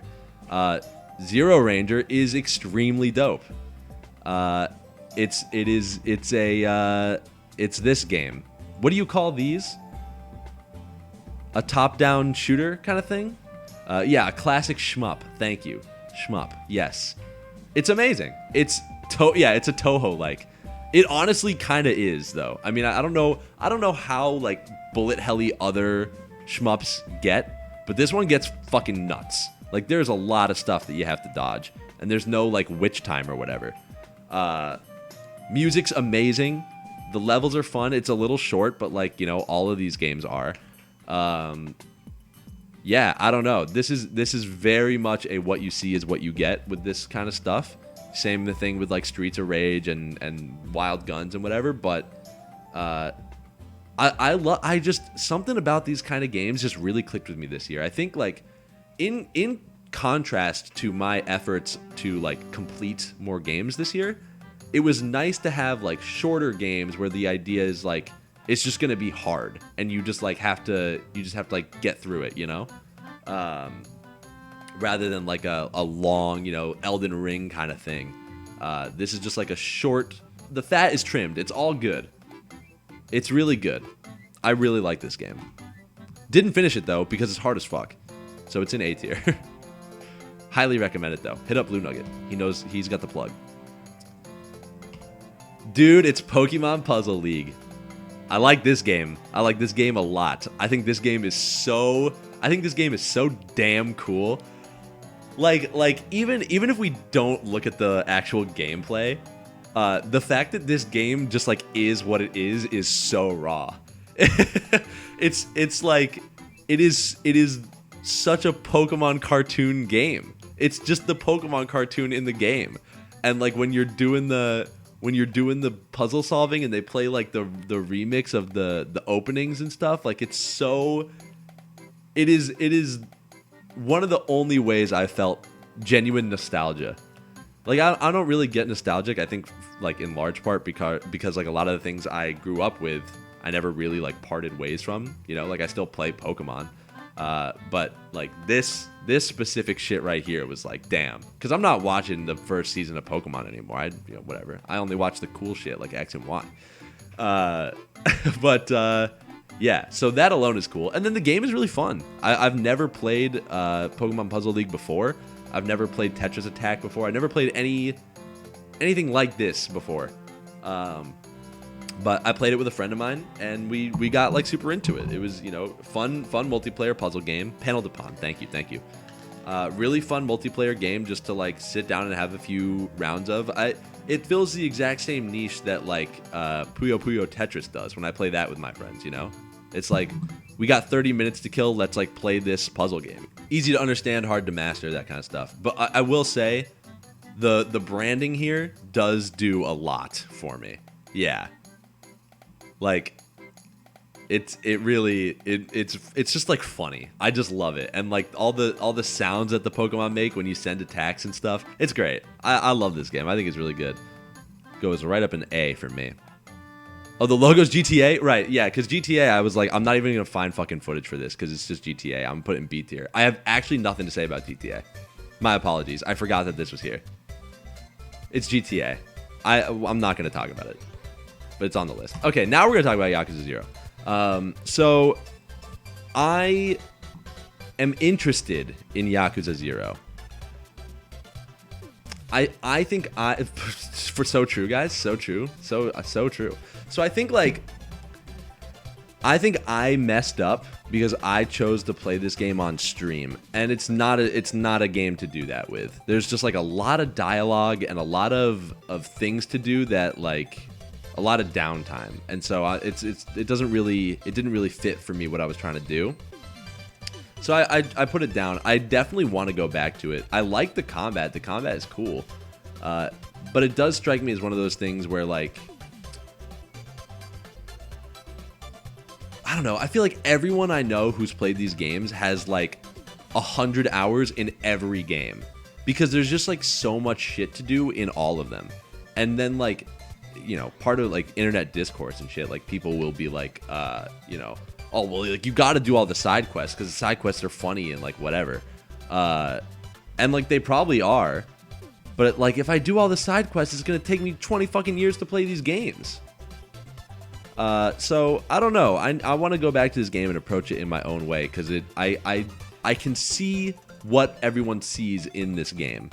I definitely like think it is something that I would be into, but I don't know.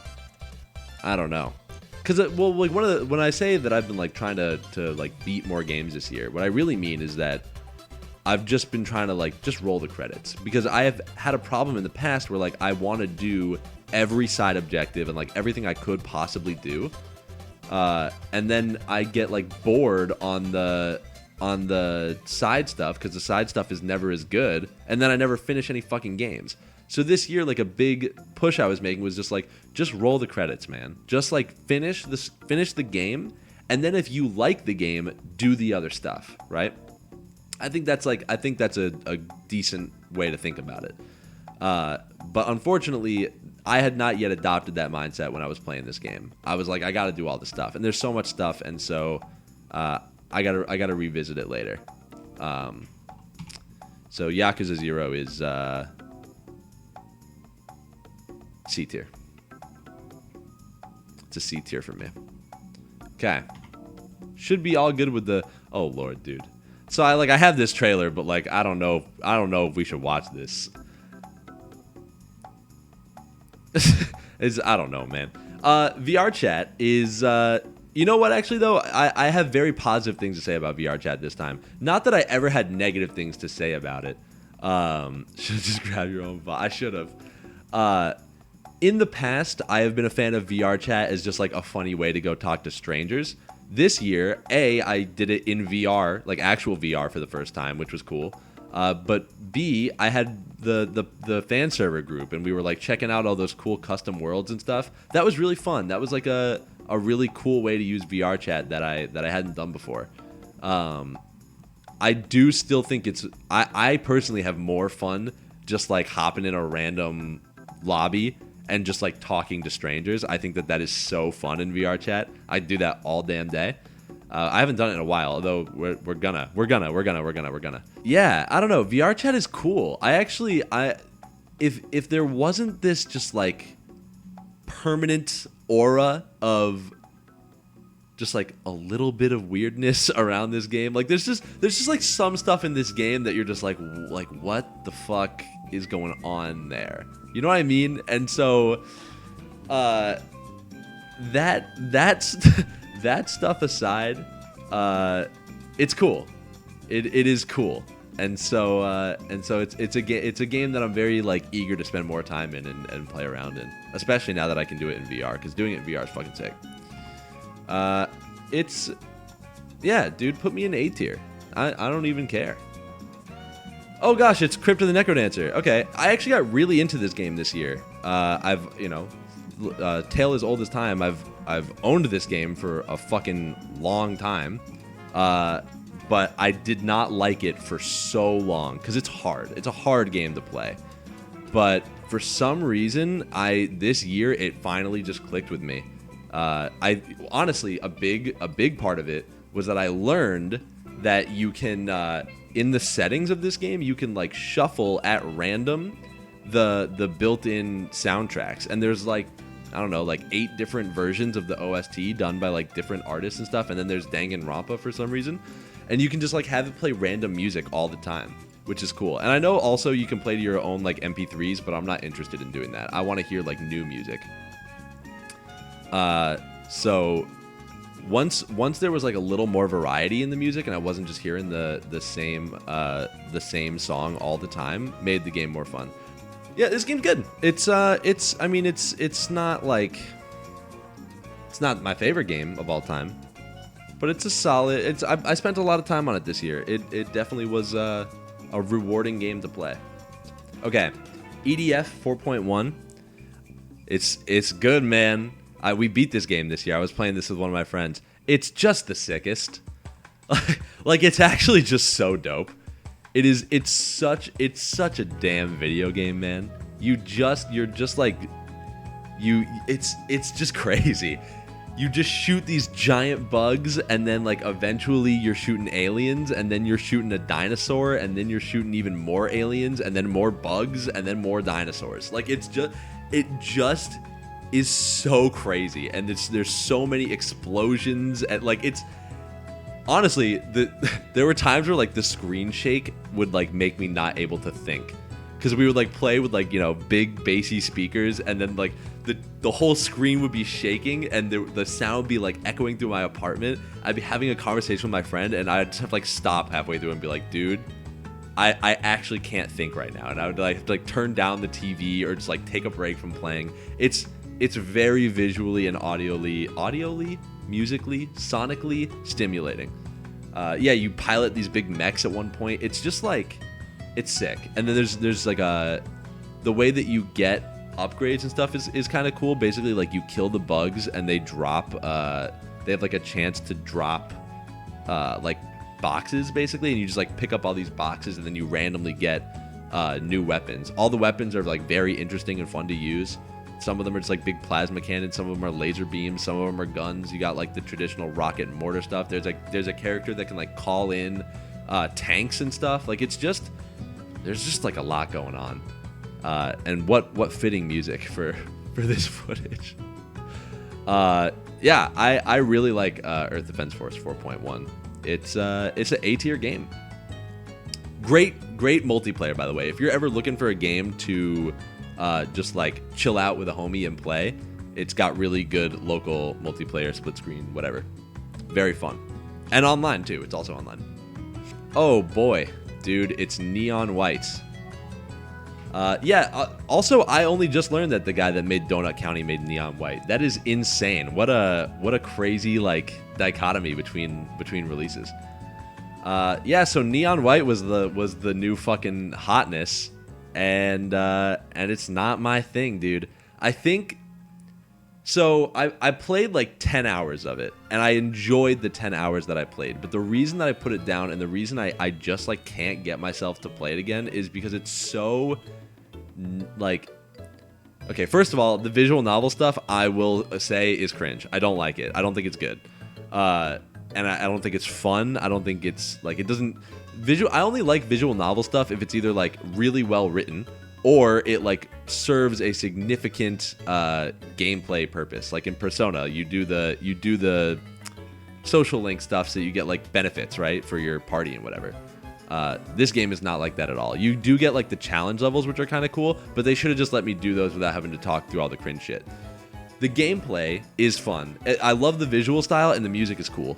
And the actual like moment-to-moment gameplay is very fun. What I don't like about this game though is, and this is gonna be kind of stupid, at the end of every level that you play, it shows you, it like gives you like the medal, right? It's like whatever, bronze, silver, gold, whatever.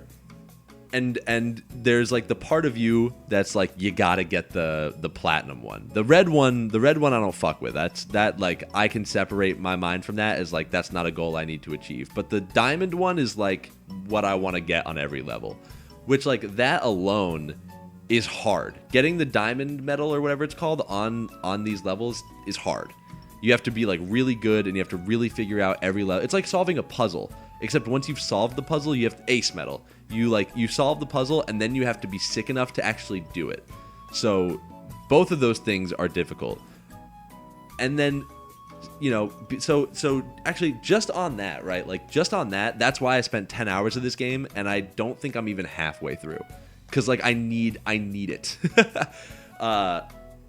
But what I doubly don't like is that even once you have the platinum, the ace medal, it still shows you the list of everyone that you're friends with on Steam who also played this level and the time that they got.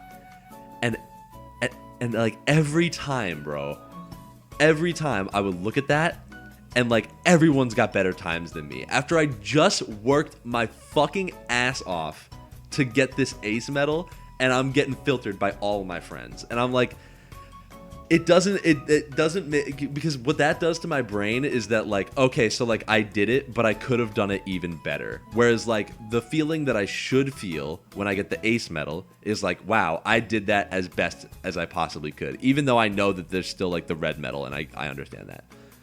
There's too much of that for me where I trap myself and I'm like, I need to do this optimally. I don't get like that with games very often, but this game I can't not, because it's built around it. Like the whole point of the game is to play it fast. That's the point. And so like you have to want to be good at it if you're going to enjoy the game, I think, right? Like if you just played through all these levels one time and you didn't try to be better, like I actually wonder what that would be like. Maybe, I don't know. I don't think I'm going to do that. I don't know if I'm going to play it again. I don't know. 9 hours is a long time to spend in a game, though. So I'm going to put it in B tier. It's a B tier for me.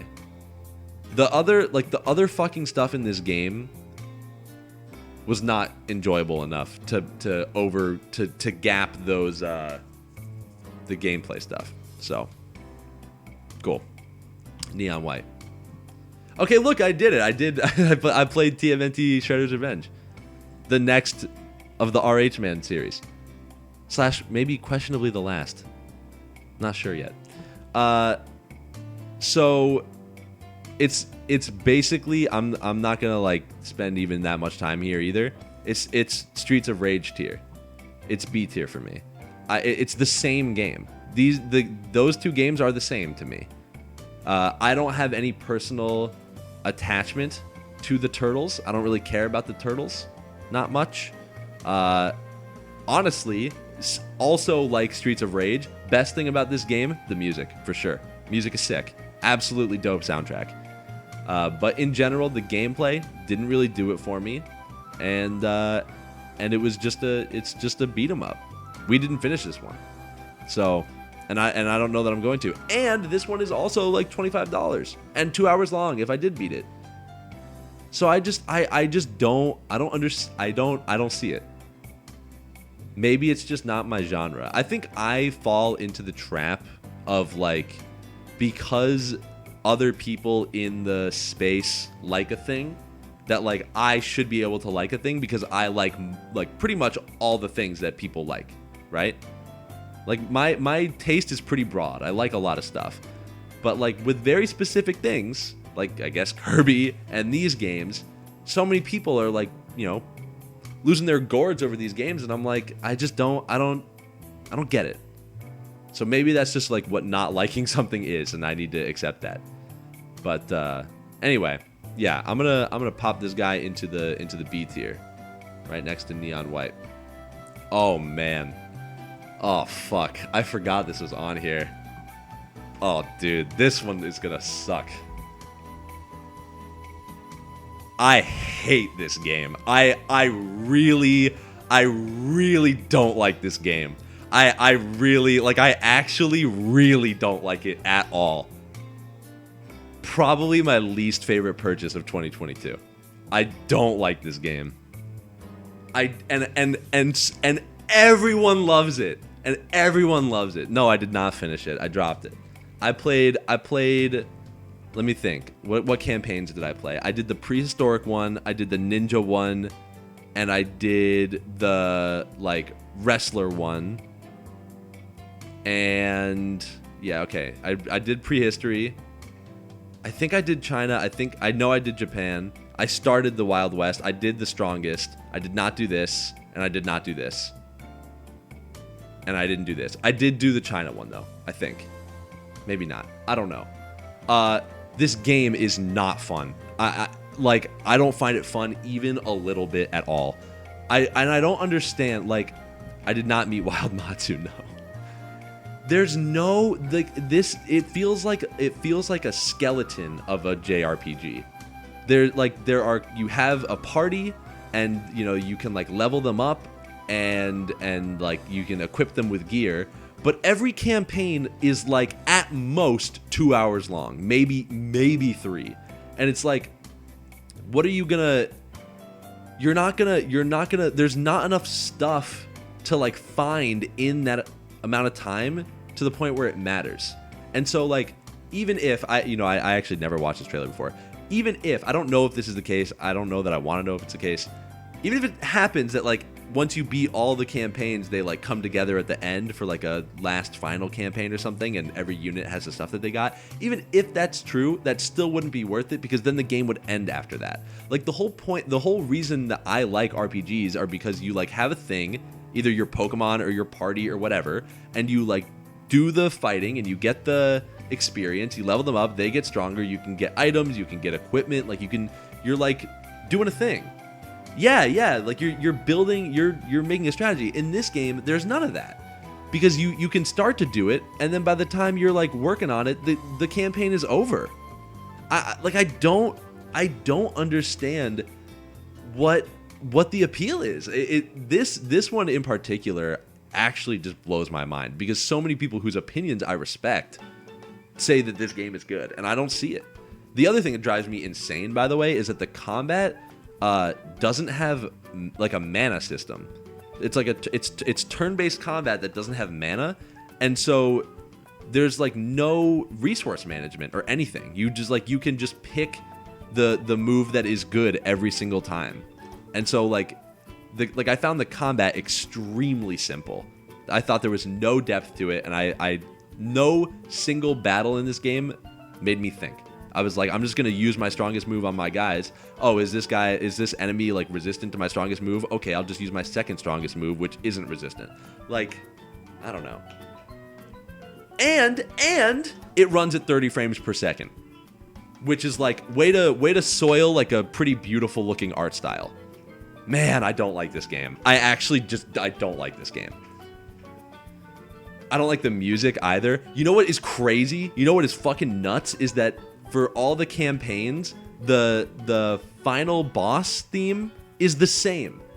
So they have these drastically different environments that you like adventure through. All these different characters, all different music, different, all that. And you get to the final boss of each one, which are all very different from each other, and they don't have unique themes. Why? Why not? And so I don't like it. I was really, really disappointed in this, because I was really stoked for this game. I was really excited. I heard so many good things, and people are still saying good things. I don't get it, man. I just don't. I just don't know. So, thank you for letting me just yell about this game. It's D tier. I'll show you for proof. There you go. I don't like it. Let's brighten the mood a little bit, huh? Because we're looking at the damn GOAT right now. Dude, I love Mario Kart 8. So true. The game, unlike Smash Bros, I don't think this will ever get old. I think I could, if they never made another Mario Kart, I would be sad, but I could play this one for the rest of my life. Especially now that they have these DLC courses coming out, which, by the way, have been much better than I was expecting them to be. Like, I was pretty doomer on the custom tracks, but like they're not bad. Like, could they be better? Maybe, but like they're not bad. And so as long as they're not bad, we just get a bunch of new tracks.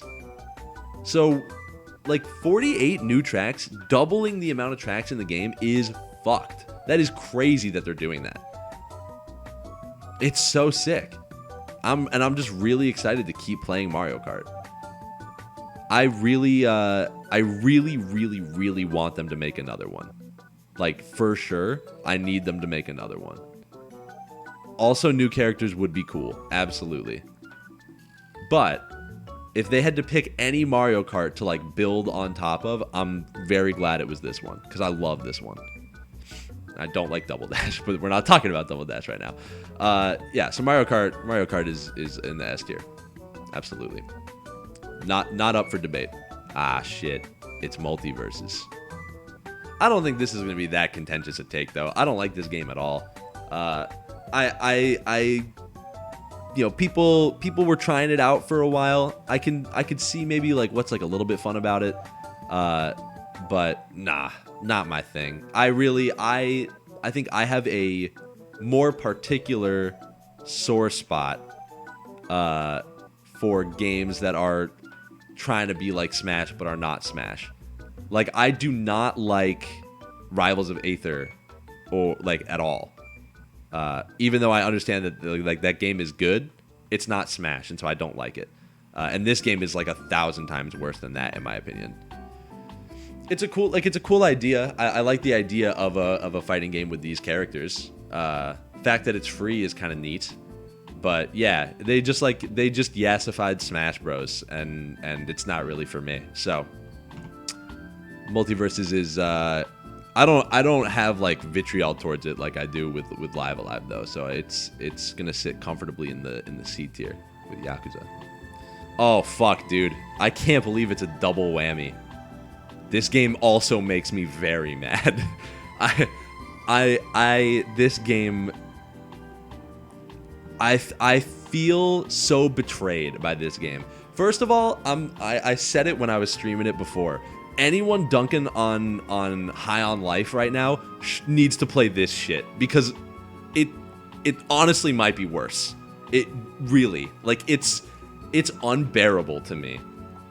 I really like there is so many instances where they just make you stand there and listen to the characters talk.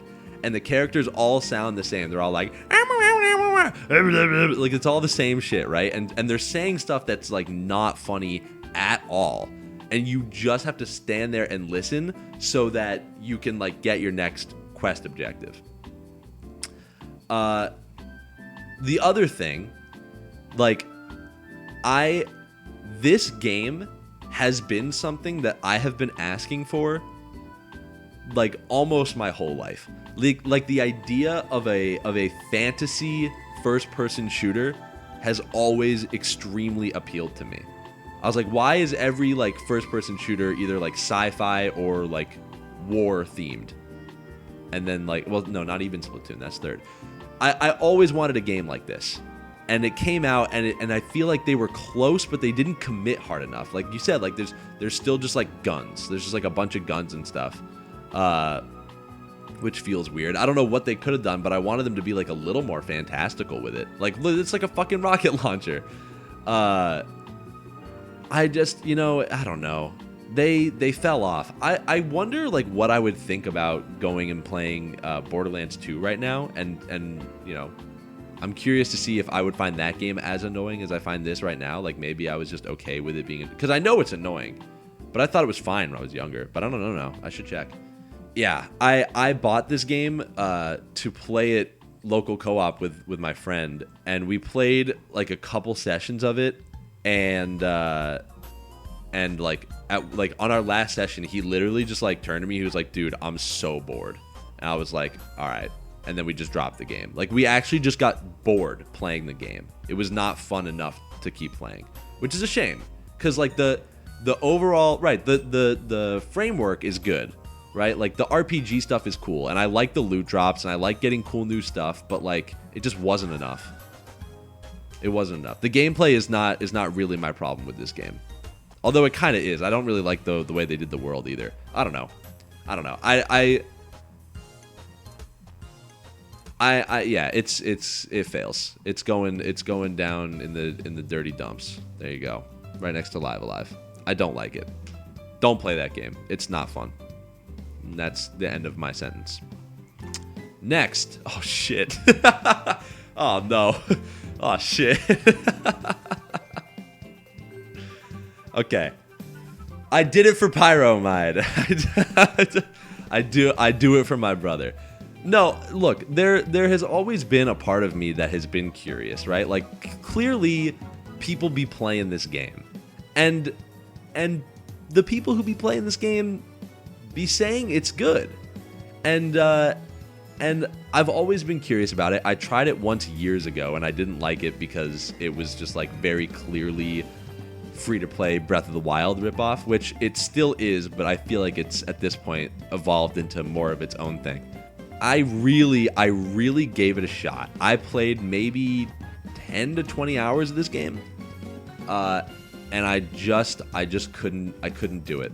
I think I do not believe that this type of open world and this type of story mesh. I don't think so. Like, the reason I love Breath of the Wild, the reason why fucking everyone loves Breath of the Wild, is because they just put you, and Elden Ring, right? They just, like, put you in the world and you get to do your shit. Like, yeah, you can, like, there's, like, NPCs you can talk to, there's story stuff that can't happen, but you're not dictated, right? And you know, even that stuff is, like, A, interesting, and B, usually concise. This fucking game, you're, like, out exploring in the field, you come across a character, you have to talk to him for, like, 2 minutes while they tell you about, like, how their apples got stolen or something, and then you go and you do that. Like, it's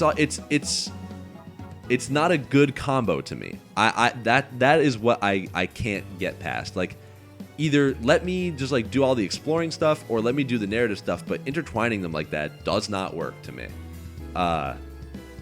So there is a world in which like I could be interested in like the story stuff of excuse you, get out of here, of Genshin Impact, right? Like I like the idea of like a saga, right? Like a big story. That's why I like One Piece, right? I like that kind of stuff. That's why I liked what I played of Final Fantasy XIV.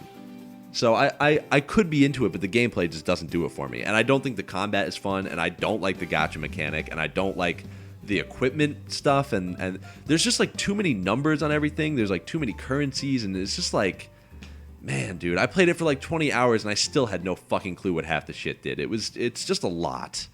So, you know, Genshin Impact, it's not the worst game I've ever played, but it's a C tier for sure. The Room for Old Sins, pretty brief on this one. It's a mobile puzzle game that they put on PC. I think this one was made like specifically for PC. This is not a meme game. No, this is like it's like a little puzzle game. It's similar to Escape Simulator. It's a single player only escape simulator kind of thing. Basically, there's just like these little puzzle boxes, and you just like push on stuff and rotate some dials, and you know, fuck around with some stuff, and gradually like it opens up, and then you do things.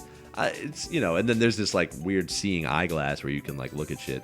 I don't know. It's weird, but if you like puzzle games and you like, you know, I don't know, spooky kind of vibes, these games are really cool. I've played Room 1, 2, and 3 a long time ago on my iPad. And I love those games. So I got this one. I played it for a bit like on Halloween, and I haven't gotten back to it, but strongly recommend the Room series. They're on Steam, and I think they're pretty cheap, so you should check those out. Room 4 for me is this B tier. I'm gonna play it proper eventually. I just haven't done it yet. Okay. All right. I just need you to bear with me for 2 minutes while I just talk about this game, because it's fucking cool. And I had never heard of it, but one of my friends from high school got, like, I don't know how he heard of it, but he heard of it, and then he got it for me because he loved it, and so I played it. And normally I don't really fuck with games like this.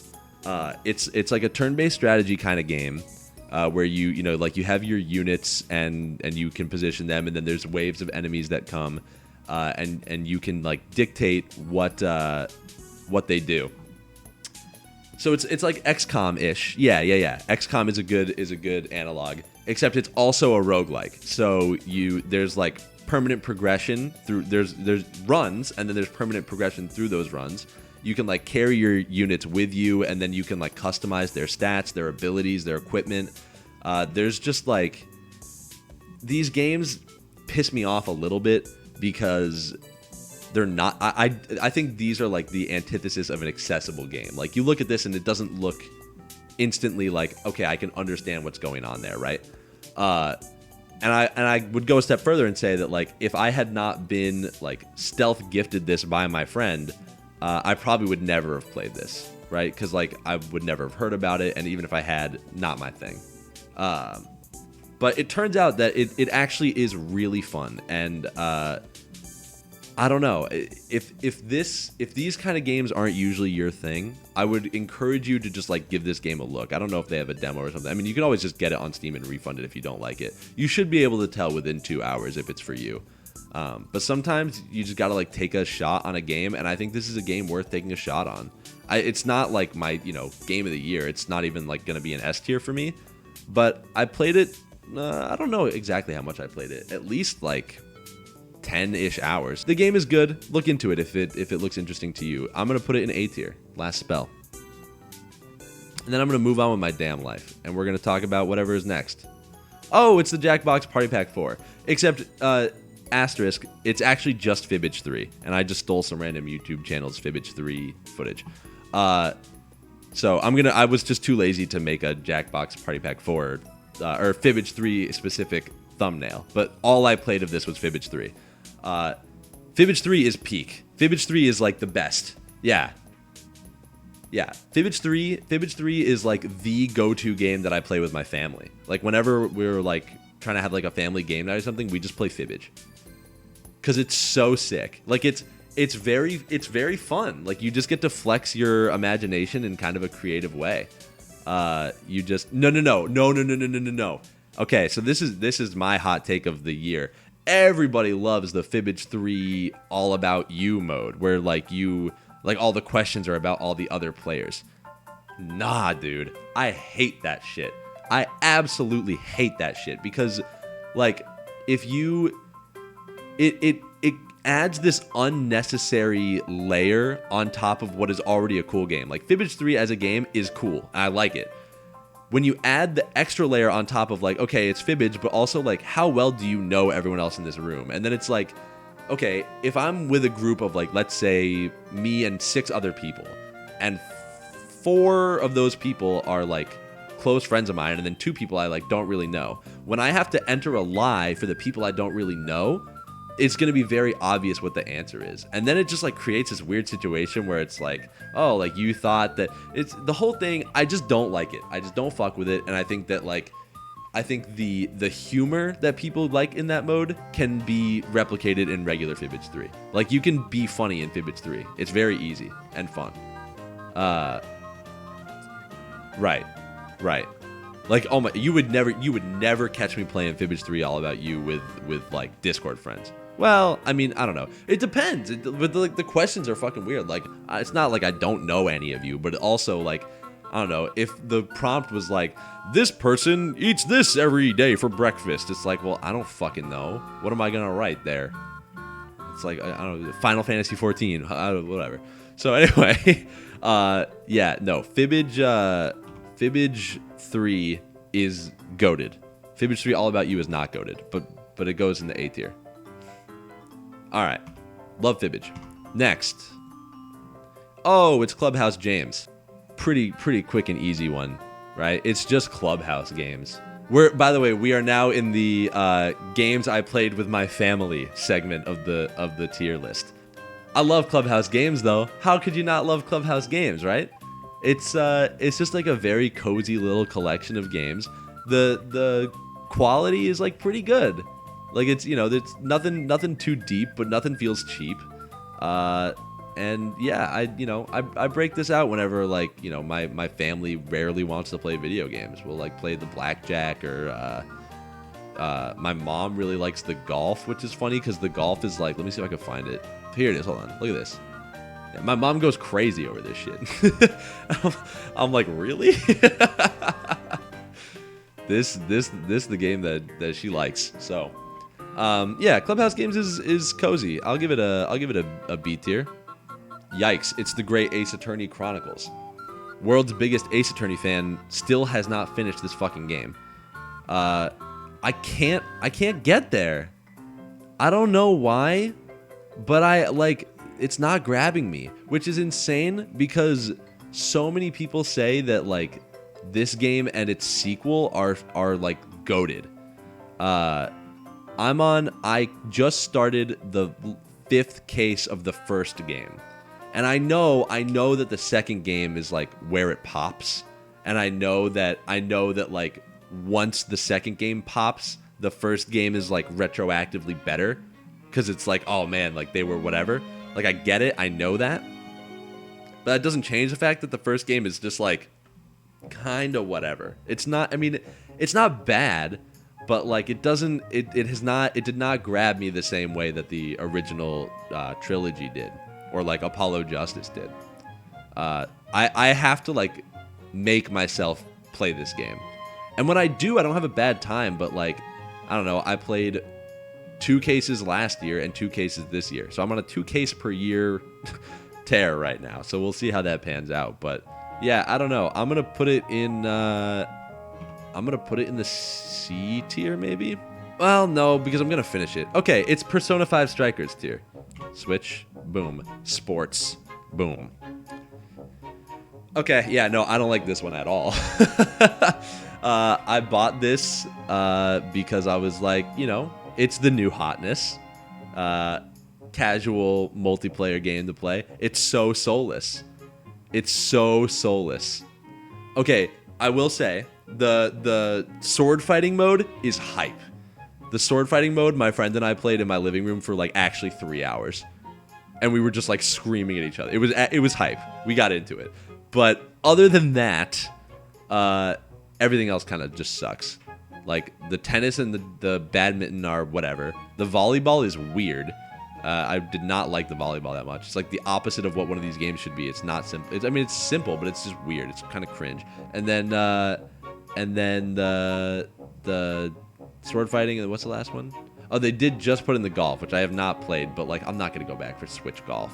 It's soulless. It's weird. I don't understand why they like made this and then made it like this. I don't understand why it came out and then it took like another 9 months for them to put golf in it. Like that is batshit crazy. Oh, soccer's the other one. Soccer, you can't even play local multiplayer. Did you know? Did you know that you can't play soccer with 2 people on one TV? Is that not fucking crazy? The original Wii Sports would never. That's like that. It just goes against the whole point. I guess, although I guess like Wii was about like we, like us, and the Switch doesn't care about us. Anyway. What do you call this one? I call it a C tier. That's what I call it. It doesn't actively upset me like the D tiers, but it's just like, wow. That's all we get. Overcooked. This was pretty sick because this was the first time that my family ever played like an actual video game. Like, you know, like Clubhouse games is like whatever, Switch Sports is, you know, but this is like a game that you play with a controller and you press buttons and you have to move the stick to move your character. And so I've played Overcooked in the past, obviously, because I love local multiplayer stuff. And the issue that I have always run into with it is that it just gets really hard really fast. And so, you know, I'd play it with like one friend, and we would play, and it would get really hard, and then we would just like yell at each other and be mad. And I was like, this just isn't fun. We suck too much at this for it to be fun. So fast forward until this year, I get the game on the Switch that I can play with my family, and for some reason, I think having 4 people versus 2 makes it much better, because they don't like change the levels based off the number of players. So like the more players you have, theoretically, you're at an advantage. It took a while for my family to understand how to play, but once they were playing, it was sick. And then we were just playing the game. Like it's a cool local multiplayer game. It's an easy concept to understand, right? You look at the last spell and you're like, what the fuck am I looking at with this grid and all this shit? This though, you're like, okay, we're gonna make like food. We're gonna cook, right? Everyone knows that. Jesse, we need to cook. Yeah. Fun game. If you haven't heard of Overcooked, where have you been? And if you haven't played Overcooked, you should give it a try. There's online multiplayer for that too, or only in Overcooked 2. I'm gonna put it B tier. Don't love it, but I like it. Big Brain Academy, Brain versus Brain. also just a fun little family game. Easy to understand, right? Like, it's just a little collection of like brainy games. Memorization, math. Yeah, I don't know. I only play this game multiplayer now. There were like those 2 or 3 streams I did where I was grinding ranked on this game. That was pretty fun, but I'm not doing that anymore. Big Brain Academy is going to be right next to Overcooked. I view them very similarly. I will say though, I feel like Big Brain Academy is just like a little soulless. It looks a little bit too much like Kahoot. You know? It's not horrible, but it just looks like a little bit like coolmathgames.com. Yes, there is online ranked in this game. It actually is kind of sick. Now that I'm like thinking about it, I kind of do want to get back into it. I might do that. I like this game. All right. It's Sonic Mania. A game that I try every year. I try it every year. And it doesn't click. I don't hate it though. You know what? Sonic is Kirby, and Kirby is Sonic for me. Where like both franchises are games that I do not enjoy playing, but I like the music. And so I will play them just to, like, if nothing else, hear the music. It's Sonic. It's just Sonic. And I have never understood Sonic, and I just don't think I will. I don't get the appeal. Like, when people are playing Sonic and they're going fast, is that fun for them? Because to me, when I'm going fast and I'm playing Sonic, I'm only thinking one thing, and it's that, like, I'm going to run into something and take damage. You know, obviously Kirby I don't like for different reasons, but just in general, like, I don't understand Sonic the Hedgehog. I do want to play Sonic Frontiers though. I'm gonna wait until that game is like fully updated and shit, and then I'm gonna play that game because I'm gonna give it a chance. I think it looks cool. I think I might be into that one.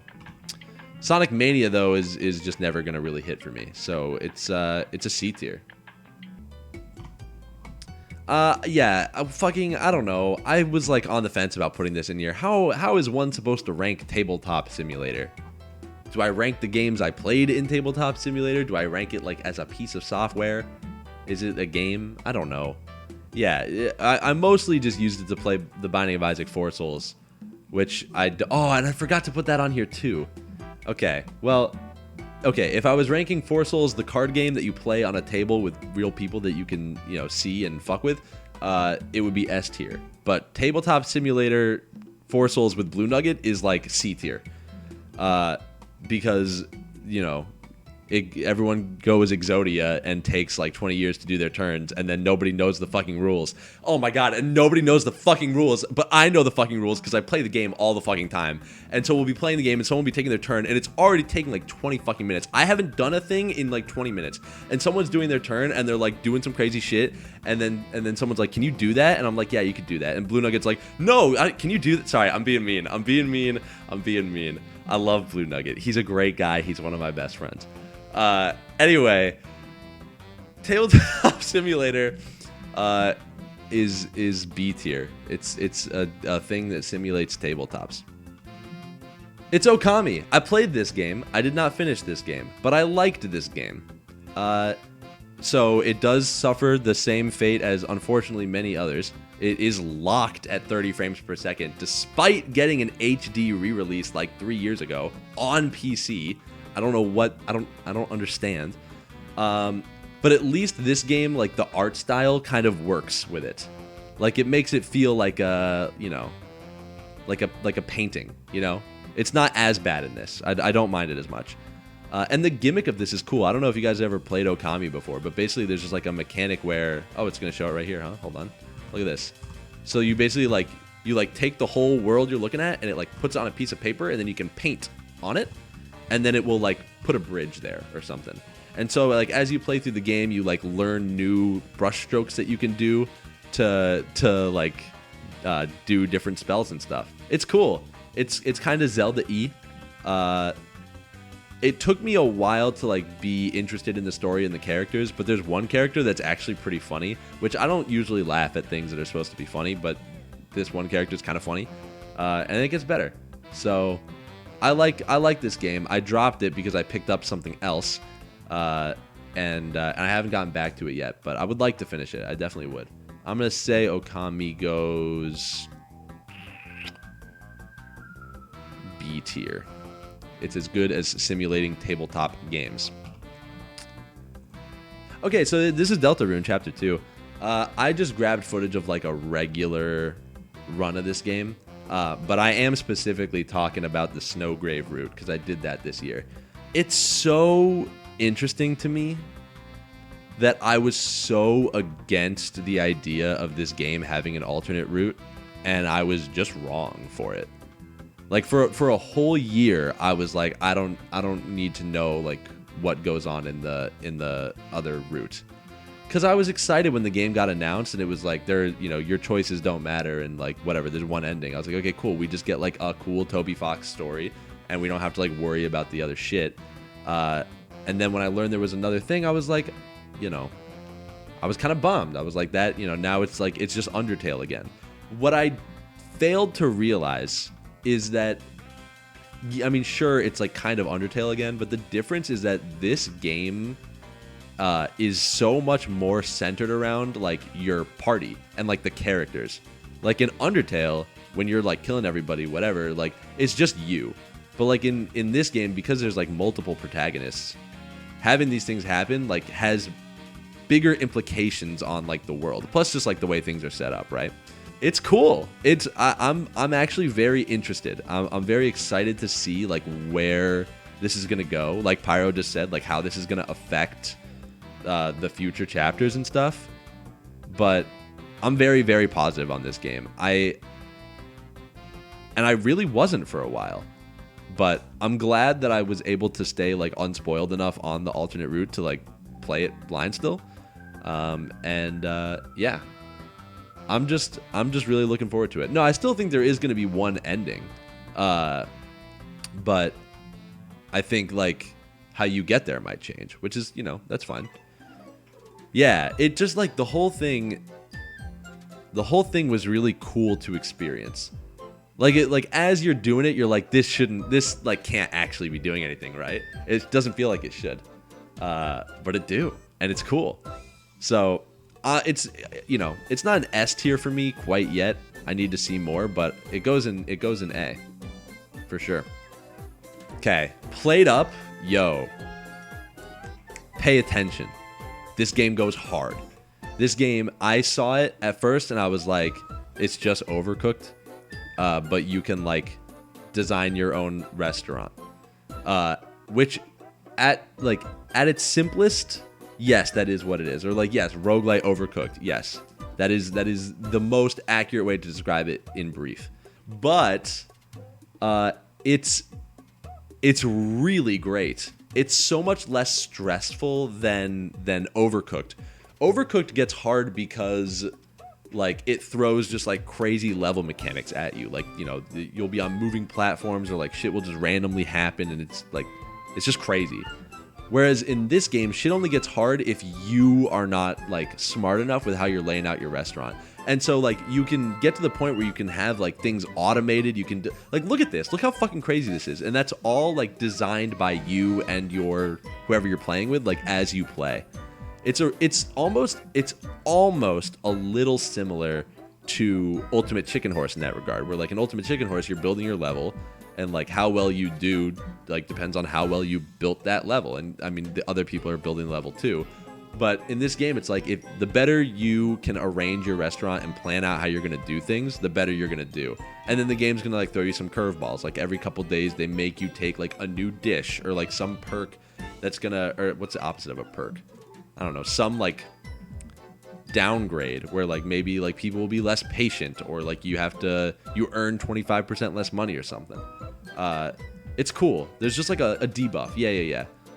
There's just like a lot of cool shit in this game. I was really surprised by how much I like it. I play it on an almost weekly basis, and I'm still in. Like I'm still interested. I'm still finding new things and figuring out new ways to make it work.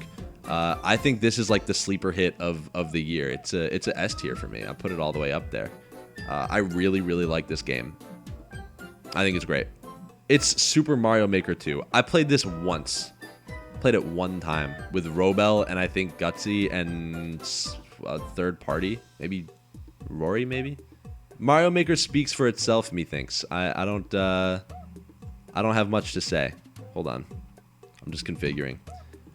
Yeah, Mario Maker, you fucking go in the B tier. I don't love Mario Maker. I used to love Mario Maker. I don't love the multiplayer in Mario Maker, man. It's just like, it's not that bad, but it's just bad enough. Like, you basically have to throw all semblance of fairness out the window. You have to be okay with the fact that, like, you could just hit, like, one little lag stutter and, like, die. Or, like, you'll be running and you'll jump and you'll hit a bubble and then you'll just fall into a pit for no reason. Like, that might happen, and that's the lag's fault and not yours. So, you know, that's kind of how it goes. But anyway, Mario Maker 2 is B tier. Oh, I didn't even know this shit was on here. Okay, well, I'm going to put this on the same tier as Pokemon Puzzle League, because these games are basically the same to me. A tier. I love Puyo Puyo Tetris. How could you not? It's Tetris, which is already based, and then Puyo Puyo, which is a little less based, in my opinion. But it's a fun, like, the core mode of although this gameplay actually just has one person playing each game, but the core mode of basically like switching back and forth between the two in one game is really cool. It lets my friends who are better at Puyo Puyo beat me in Tetris, and it lets me beat my friends who are good at Puyo Puyo in Tetris. So, yeah, play this. It's great. It's a good game. Oh, baby.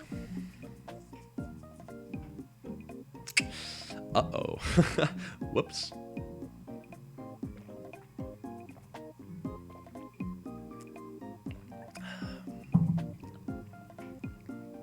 Don't like this at all, man. Probably not, I don't want to say like the definitive biggest, but one of the biggest disappointments of the year for me, for sure. I had so many people tell me this game was good. So let me think about this the right way. I care a lot about like what I know going into a game. And so like if something about a game has been told to me, that will inherently change my expectations. Now, with this game, I did not learn anything in specific. I just learned about its sort of core mechanic, which is this in-game manual. So the idea is that like there's a manual to the game that's in the game, and as you adventure around, you find more pages to it, and the pages like teach you things about the game, whether it be like mechanics or maps or, you know, codes or whatever, right? There's just like shit that you learn. And the line that sold me on the game from one of my friends was that like it's the kind of game you can only play once. He said like once you've played the game and you've learned some of the things that you learned throughout the game, you can't experience it like that again. And I was like, oh, that's awesome. Like I love shit like that, right? Like The Witness is one of my favorite games, and it's very much like that. So the whole time I'm playing Tunic and I'm like adventuring around and I'm not like having a great time, right? Like it's the gameplay isn't great. It's a worse Zelda. It's isometric Zelda, but it's worse. The graphics are beautiful. It's a beautiful looking game, but I don't love the music. The music is all very like almost vaporwavy, and I don't like that. And then the combat is like very unfulfilling. Like attacks don't feel like they hit that hard. It's, you know, they try to like have some crazy stuff. They have a dodge roll. Eventually you like upgrade that as well. There's different like weapons and stuff you can use, but it all just feels kind of, I don't know. I was never like, damn, the gameplay is fun. Adventuring around is kind of fun, but it's very easy to get lost if you don't have the right map for everything. And then the ultimate thing I'm trying to get to here is that basically like I was sticking through this game because I was waiting for that payoff. I was like, what am I gonna, in what way is this game gonna open up to me such that like if I played it again, I would like notice things the second time through or something like that. And I ended up being like dissatisfied with like ultimately like what my friend ended up talking about. There was some interesting stuff in there for sure. But I was at the point where I'd put in enough hours that I didn't really love, that I wasn't willing to like see it all the way through.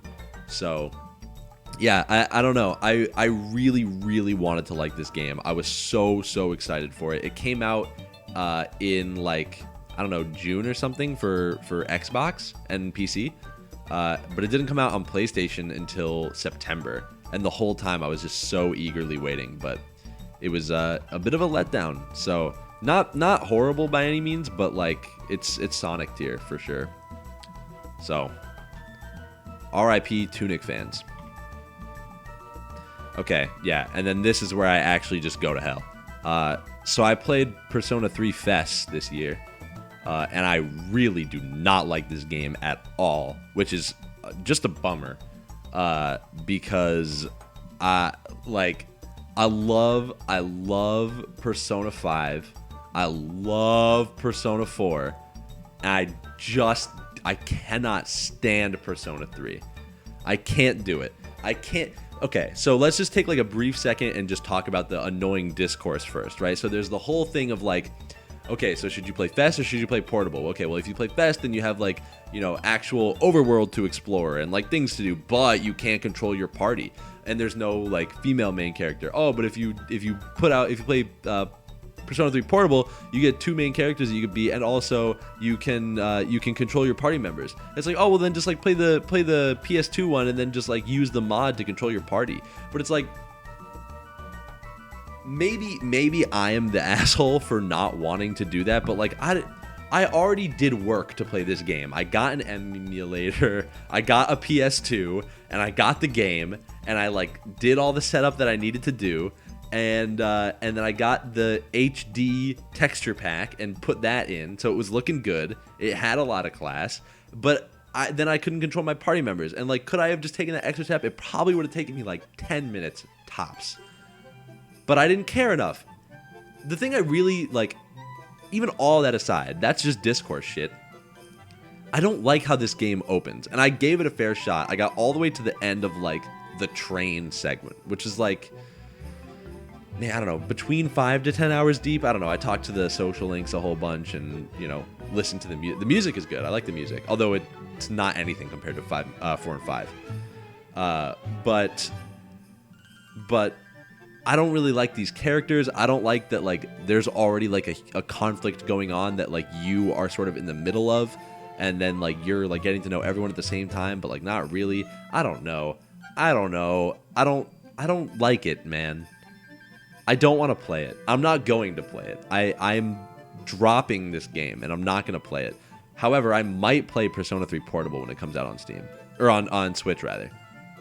I might play the Switch version of Persona 3 Portable, because I could take that with me places. So I might do that. Otherwise, I'm not interested. And so it's C tier, but just know that, like, I'm doing the world a favor by putting it in C and not in D. All right, moving along, because I don't want to talk about Persona anymore. I want to talk about freaking Fall Guys. Dude, Fall Guys had the freaking comeback of the decade this year. Like, actually, I think Fall Guys should get more credit than it does. Because it got neutered by Among Us in 2020. It was like, it aged a million years in one day when Among Us dropped. But fast forward like 2 years, this game goes free to play and it has a bunch of content that they put in over the past 2 years. And now they're kind of popping. Like, it's, you know, people are playing the game. There's the collabs are pretty cool, and I think the gameplay is just fun. Like, it's just like a little quirky kind of 3D platformer kind of thing where you play with your friends. They fixed the team mode, the fact that you like get to stay as a team and stuff now, rather than like if you play with 3 other people and then you die round 1, then everyone else just keeps playing and you just have to sit and watch. That shit sucks. So like living and dying together as a squad is great. But now that it's free and like it's a thing that anyone can just sort of launch and play, I like it a lot. And it's a really, honestly, the thing I like most about Fall Guys is that like it kind of rewards me for not playing it all the time. Basically, like, I'll play Fall Guys pretty consistently for like a week or two, and then I won't touch it for you know, a month or two, or I guess like a couple months, I come back and there's just like a whole bunch of new stuff. Like I think there's been 3 seasons since I last played it, which is dope. So, yeah, Fall Guys is cool. I'm a fan of Fallen. I'm falling for the guys. But oh shit, dude, this one's actually kind of tough. I don't know if it's A or B, because I'm like, is it really as good as? Yeah, it's as good as Vampire Survivors. Totally. That's good. That's good with me. Okay, man, I like honestly shouldn't even rank this. I played this game for 1 hour this year. I played it for 1 hour, and we just played the mini games. Do not get me started on Monkey Flight though. Dude, they fucked this game. Or not Monkey. Wait, this is Monkey Fight. Where's Monkey Target? Dude, they fucked this shit up. This was the best one on GameCube. This was the best game on GameCube. Monkey Target, and it's not good in this one. Which ones did we play? I think, we played Monkey Billiards, which is literally just like Game Pigeon 8-ball, but in Monkey Ball, so that was fine. And then we did, we did Monkey Race. And where's the boat one? Isn't there a boat one? Oh, Monkey Boat. We did Monkey Boat. So yeah, we just played some of the mini games. I don't know. I probably shouldn't rank this. I'm actually not gonna rank this, because if I put Monkey Ball in like B tier because of the hour of mini games I played, then like Deadline's not gonna talk to me anymore, and I like him, so I don't want that to happen. So I'm actually just gonna skip this. We're not gonna rank it. I'm gonna chicken out. We're gonna move on. Oh my god, to Dark Souls Remastered, aka the biggest drop of the century.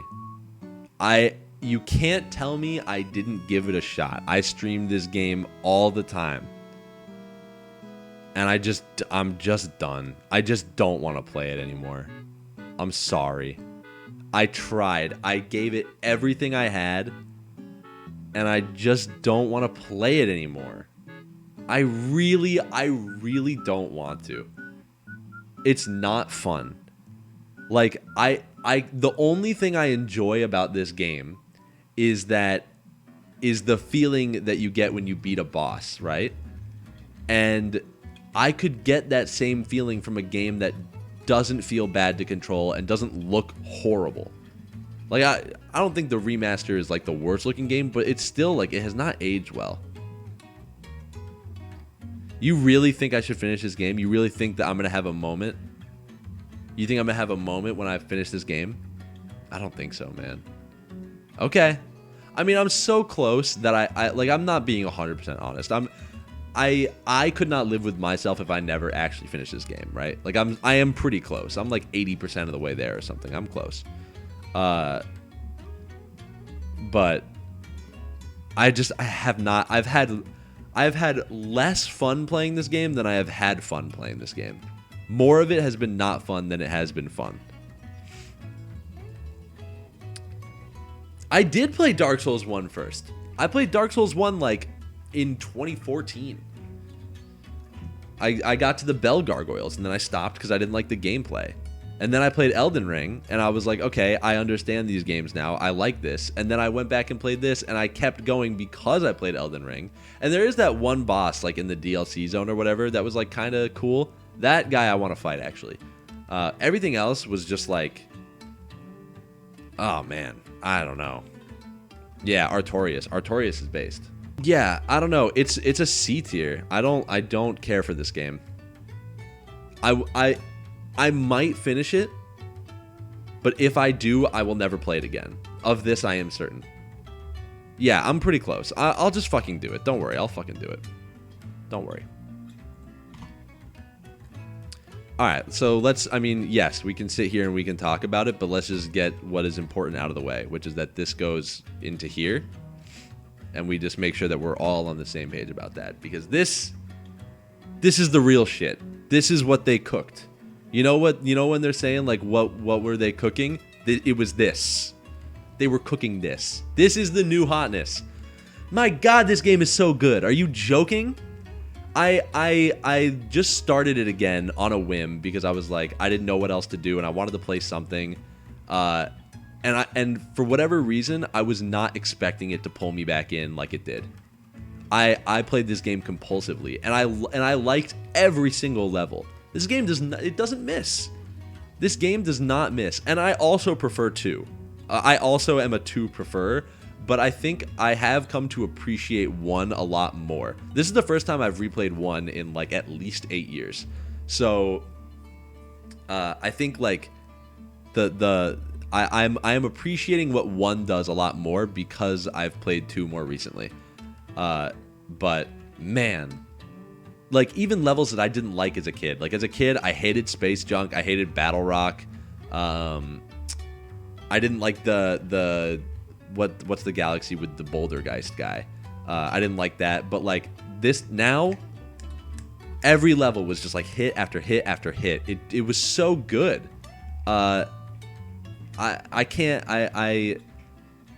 Anyone out there who says that Mario Odyssey is more fun than this is smoking the good reefer. I will never. That game compared to this is like, it's like Odyssey is like a demo for what this game is. This game it's unbelievably good. There's not a single down point. It's just amazing. I love this game, man. Fuck. All right, let's move on. Okay, so earlier, like a long ass time ago, when I was talking about TFT, I said that it's the only game I've ever really wanted to get good at. Not technically true, because man, dude, this game launched at the beginning of October. I went hard for like a solid month. I was like, I really want to be good at this game. I like this game as a video game. I like it. I think it is fun to play.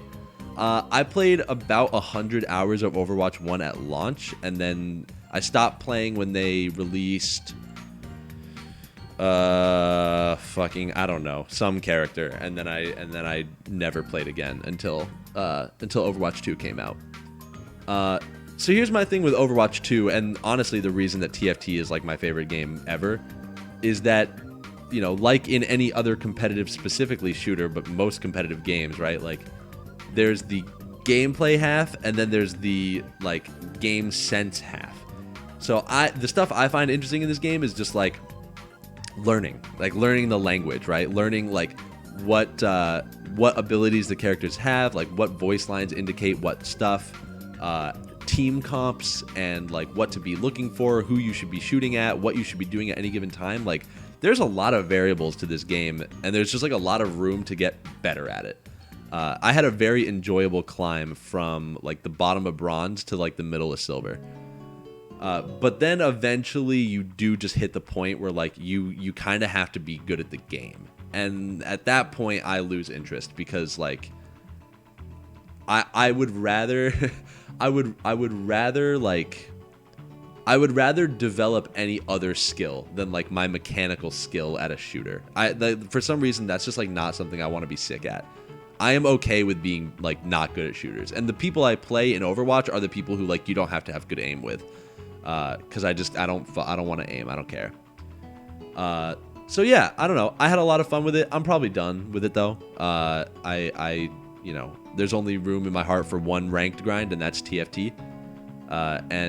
You know, I might pick it up as like a casual shooter to play with friends every now and again, but even under that context, I feel like there are just other games that I would rather play. Like I would much rather do like a Halo night than an Overwatch night, you know?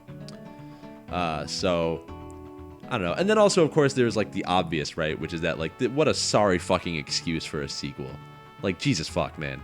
This is not a second game. It is insane. It is the same shit. They took out one role per team, and it's like, okay, whatever. Nothing new there. It's pretty wild. But you know what? I had a good enough time with it that I'm gonna put it in B tier. No, I'm not. It's in C tier. Well, fuck, dude. It's Persona 5 Strikers.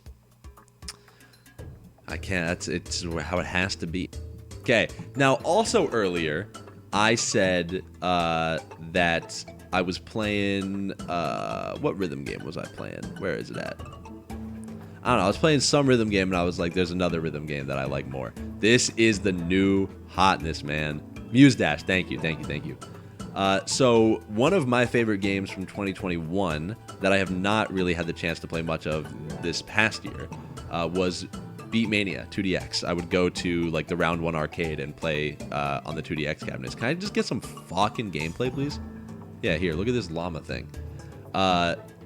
This game is... Jesus fucking Christ. This game is like the closest analog to playing 2DX at the arcade.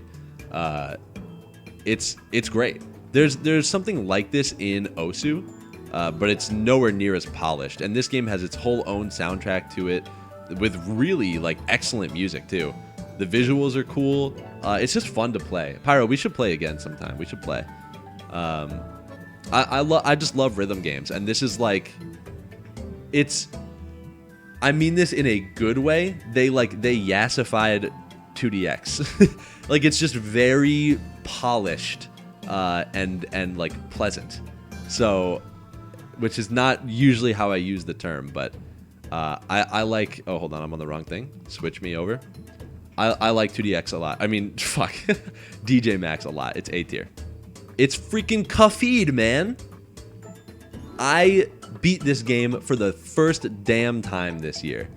After playing it at launch a bunch of times and getting to the final boss every time. I got to the devil every time.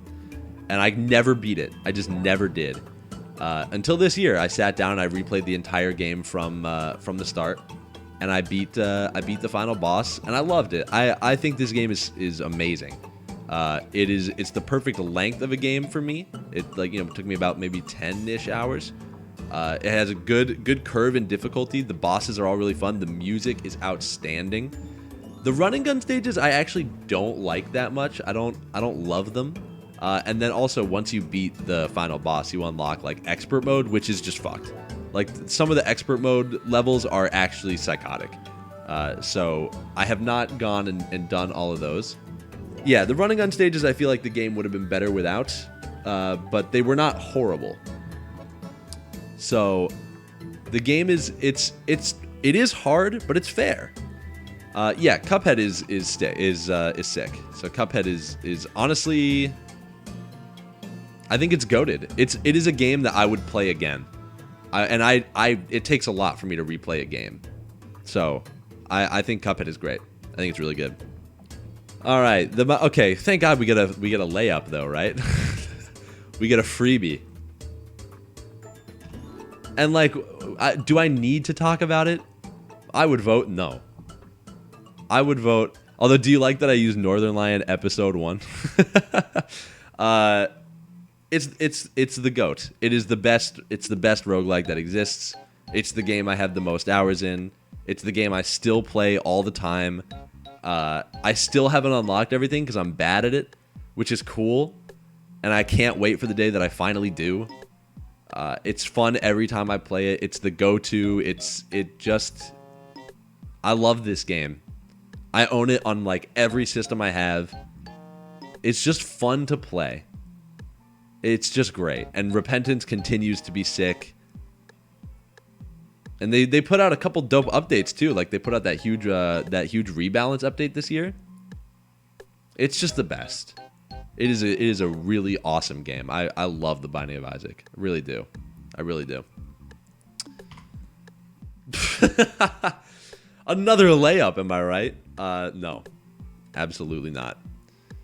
I don't dislike Trombone Champ, but Trombone Champ just pisses me off. Like, I don't know. I played it.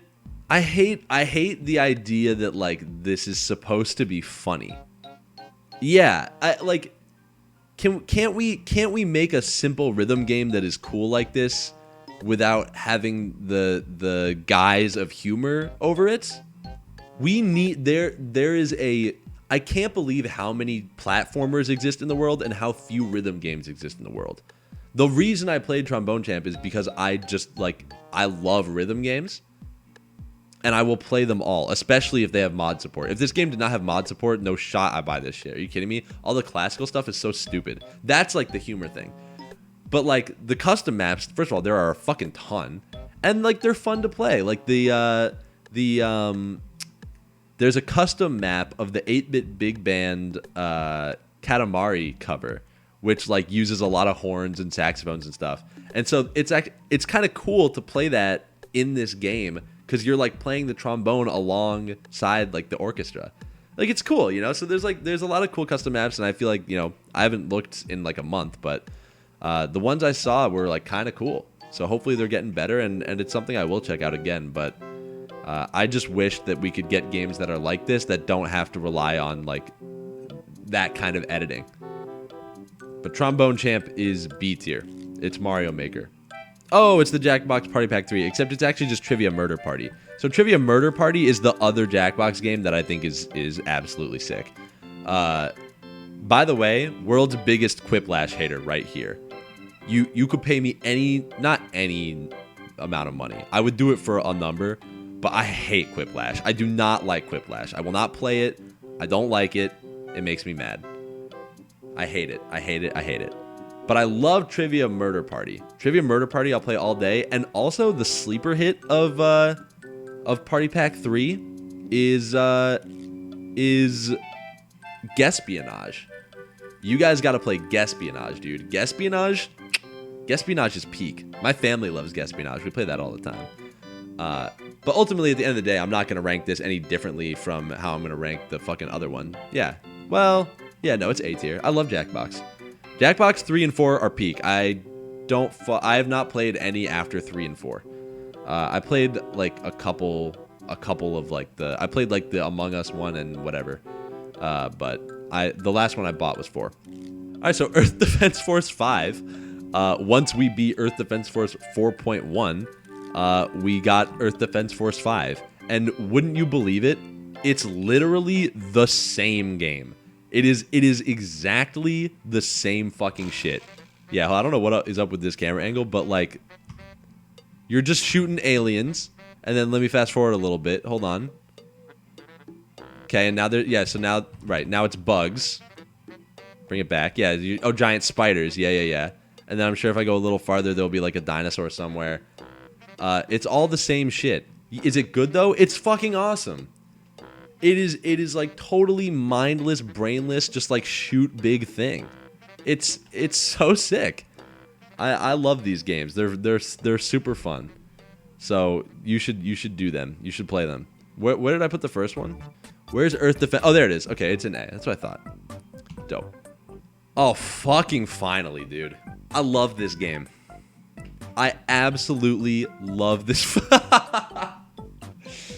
Yikes.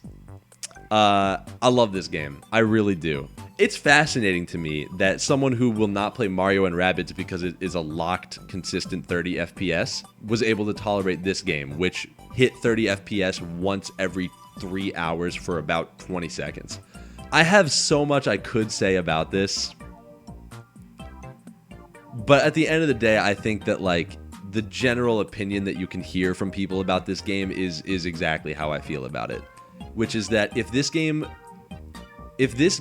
came out on more modern hardware and was and performed as it should, I think it would actually be like one of my favorite games ever.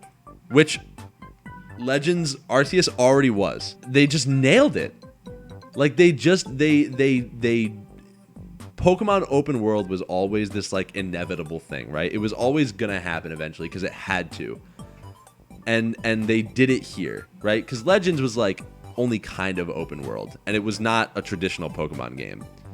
This game felt like a really natural next step for the series in the open world. Like design-wise, 10 out of 10. They nailed it. They absolutely crushed it. It's just everything else that gets in the way. Some of the pacing is bad, and then of course all the performance stuff. But like, damn, dude. If this game got a remake in like 20 years, it would be fire.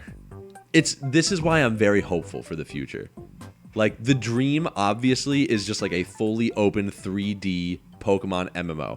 Or not like, you know, not an MMO RPG, but just like an MMO, you know? And it's like all the elements of this, but it's like a huge, huge world. Maybe they could like keep making expansions and adding on to it and putting more stuff in, but like, that's what the next thing is. I hope we get it within 10 years. But everything else in this game is so close. And of course, I mean, like, the last 2 hours are a different game. It's just a different thing that you're doing. And it's sick. And it's just so sick. The credit song we don't talk about. We don't talk about the credit song. Yeah, I don't know. Pokemon has won me over. Like, I was fully prepared to drop the series along with, you know, everybody else. But I took a shot on Legends and I liked it, and that made me take a shot on this and I liked it. And so I can't even say in all honesty that if they put out another game in 3 years, if Gen 10 came out and it performed exactly like this, if the gameplay was good, I can't even say I wouldn't do it. Like, I would play another game that is on this caliber if it meant getting to play like another new generation of Pokemon that's like this. But I mean, you just have to believe that that the next one will be better. Copium Huff. All that being said, though, I can't put it on the same tier as Legends, which you know might be kind of a hot take, but to me, one is clearly better than the other, in the sense that, like, if they had, like, they both went for very different things, and I think that, like, there's a world in which Legends could have been the next main line if they just, like, tweaked some mechanics a little bit. You know what I mean? Like, both felt like good next steps for the franchise. And so at the end of the day, if, like, just comparing, like, the differences in the designs, then it just boils down to, like, which game didn't make me frustrated to look at, and that was Legends. That game had a good frame rate, and honestly, I kind of like the graphics in that game. I don't think it looks that bad. So that's Pokemon. We're done with that now. Now here's the realest kicker of all of the kickers. We'll pan away for a second as I go down and grab this, and I put it at the top of S tier. This is my game of the year, and I really think that people are not. I feel like people are not giving it enough credit. Like, okay, maybe this will be relatable. I hope some of you hold on. I hope some of you will be able to relate to this, but let me explain. When I was a kid, when I was young, I would go to, like, the movies with my family or whatever. Wait, why is this so fucking deep into the thing? And watch, like, whatever movie. And whenever I would watch any movie, the only thing I would be thinking is, like, what if this was a video game? Like, what if what's happening right now I was controlling, right? And, like, you know, there's, like, a story moment and then, like, an action sequence. I'm like, what if I was playing that? This game is the closest thing we currently have to a movie that you play. And it is so extremely excellent. There was a lot of, like, discourse on Twitter about, like, all the characters talking all the time, and I will agree that that's annoying. I don't think it is a perfect game, but the story is incredible. Like, compared to the first game, this game, they pull in so many more characters, you go to so many more places, so much more happens. There's all these twists and turns, and it's just like, at any time, so I'm going to drop, like, a small spoiler for this game. One, I think, was already, like, shown in marketing that I just didn't watch, and the other happens, like, halfway through. But the two biggest things about this game compared to God of War 2018 is that, one, you get to play as the son, Atreus. You play as him for some segments. And two, Kratos gets a third weapon. Both of those things are more than enough to, like, keep the game fresh gameplay-wise. Yes, there are, like, still annoying little filler puzzles that you have to do, but it's okay because the characters just tell you how to solve them anyway, so you just go right through. And they do serve as, like, a nice little way to break up action sequences.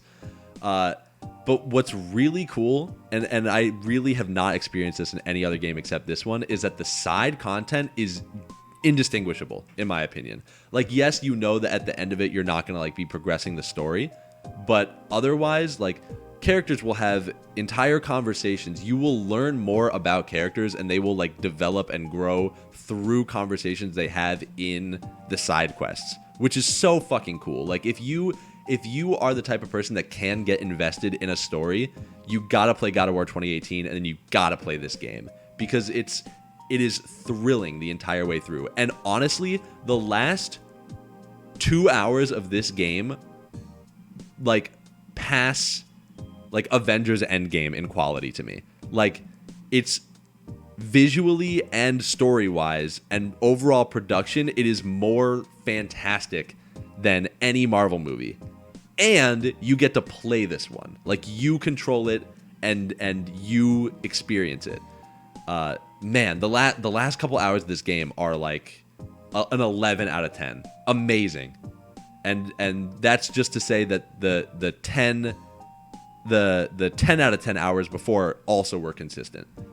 It is genuinely one of the best games I've ever played, and even though like people do be talking about it and understanding that it's good, I still feel like people are not recognizing it. Like especially in our circles, right? Like the Siva Court Awards, right? Fucking nobody voted for God of War. Nobody like nominated. Like nobody cares around here. I maybe partially because it's PS5 exclusive, which does limited. Or no, it's on PS4 too. But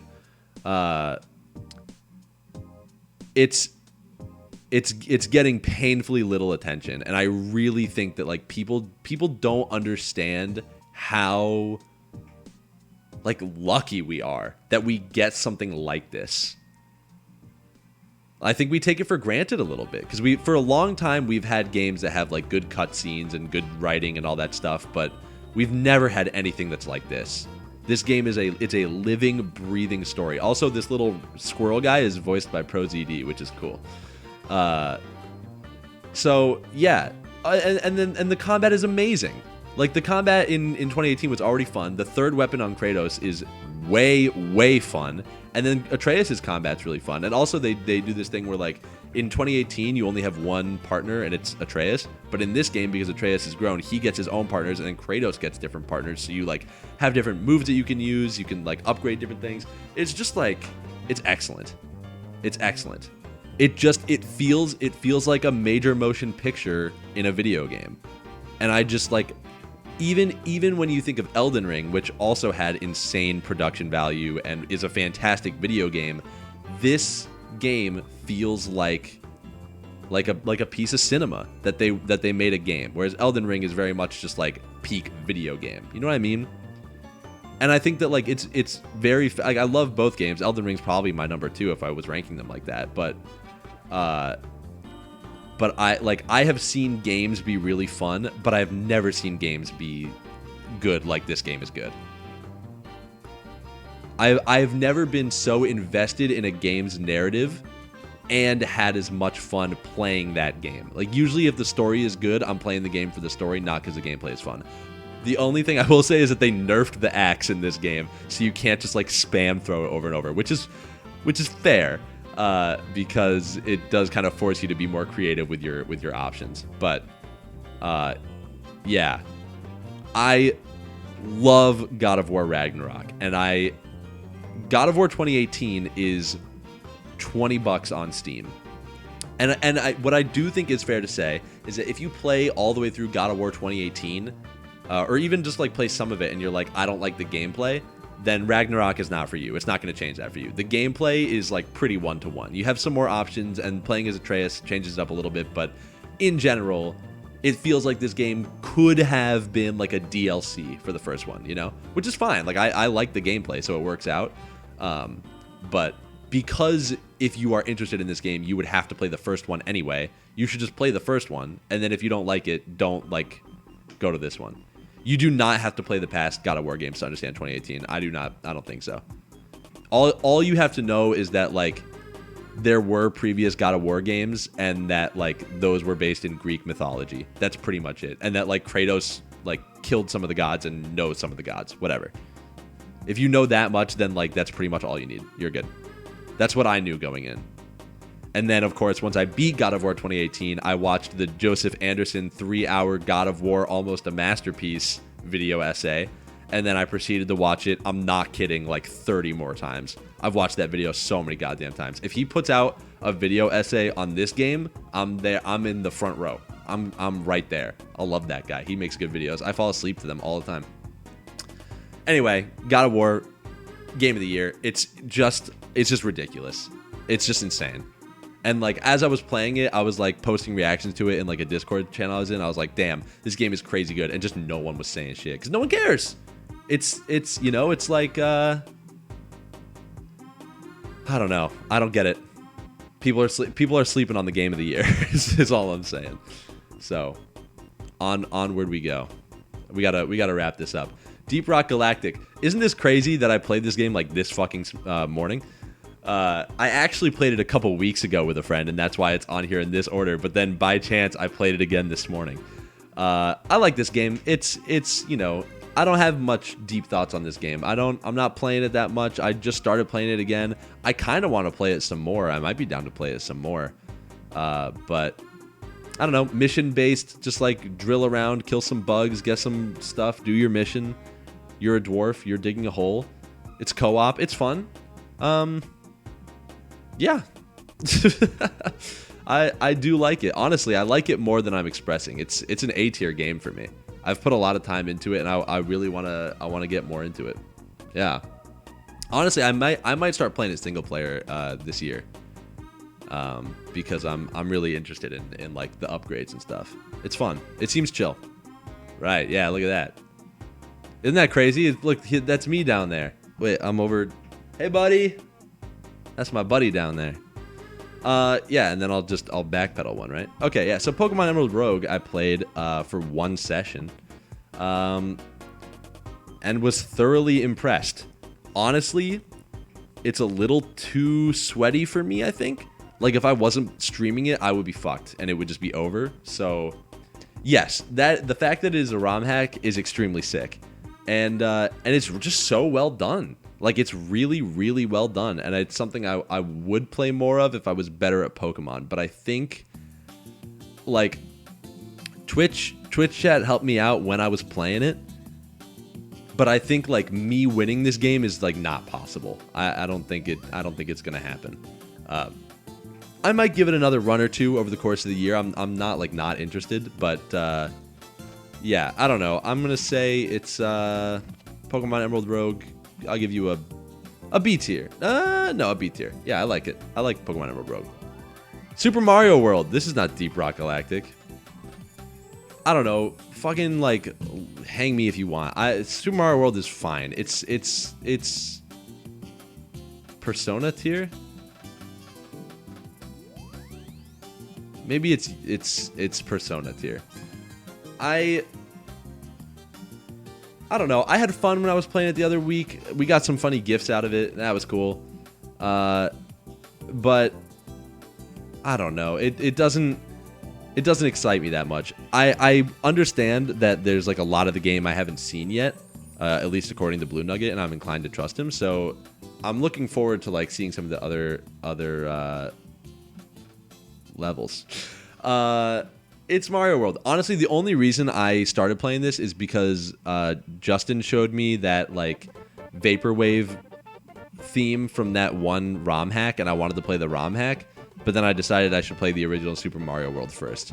So, yeah, honestly, I think it is in Persona tier as a game that I am not stoked about, but I am absolutely going to like keep playing and finish. Yeah, Super Mario World, I put it in Persona tier. I'm just gonna move on. We're almost there. Ah, shit. Wait a minute, where's High on Life? Dude, I can't believe I forgot High on Life. That's insane. Whoa, dude. All right, well then, hold on. I'm just gonna pause this and just talk about High on Life for a second. I can't believe I forgot it. That's crazy. So High on Life, right now I would give it C tier, as a game that I did not enjoy. However, technically, it should go in Persona tier as a game that I did not like, but I will finish. And I've decided, I don't know when it's going to be. I will stream the whole thing, I promise. But I've decided when I stream it again, I'm going to stream it again from the start. I'm going to start over in the game. I feel like I was being... I didn't even give it a chance. Like, well, no, that's not true. I kind of did. I vibed with the beginning, and then it got bad. Maybe I shouldn't restart it. No, I'm not going to do it sober. Don't be ridiculous. But what I am saying is that, like, we are at the point where enough people, I'm not thrilled about this, but enough people have said that they like the game. Like, enough people don't hate the game. I was expecting this game to get so much blowback. High on Life. I'm talking about High on Life. Yeah. I was expecting this to be universally panned, and that's not the case. Like, it's got decent reviews on Steam right now. So I know it's because I don't have High on Life. I don't have here. I'll just switch over. There. Now we can't be confused. I just want to evaluate it as its own thing. I want, like, I literally, I don't even know what happened in the game because I wasn't listening to any of the dialogue. Not that I think the story is going to be worth anything. It probably isn't, but I want to give it a fair shot. I want to give it a shot as if I was playing it, like, sitting on my couch by myself and not live, but I will be live. So I'm going to give it another shake. I'm going to give it one more shot and we'll see. But I still think it's going to be bad. So that's where it goes. It goes in Persona tier. Chop Goblins. Have you guys heard of this one? Chop Goblins is made by the guy that made, like, Dusk, I think, and maybe like a medieval. There's some of those kind of like boomer shooter games. Yeah. The whole concept of Chop Goblins is that it's like a little FPS that looks like this, and it takes less than an hour to beat the whole game. And it costs like $5. And literally, like, the Steam description says, like, this game is just designed to be like a replayable, basically like boomer shooter. And it's like, don't know what to do for 45 minutes? Play some Chop Goblins. And it's like, yeah, why not? It's satisfying gameplay. There's honestly, for such a short game, there's like kind of a decent bit of exploring to do and things to find. Some little bonus tokens and stuff. It's pretty funny. There's like a couple boss fights that made me laugh. Some of the enemies are just goofy. It's just like a silly little game. I had a really good time playing it. Will I play it again? Honestly, I could see it. I could see just like having a down hour and being like, yeah, I'll just run through Chop Goblins again.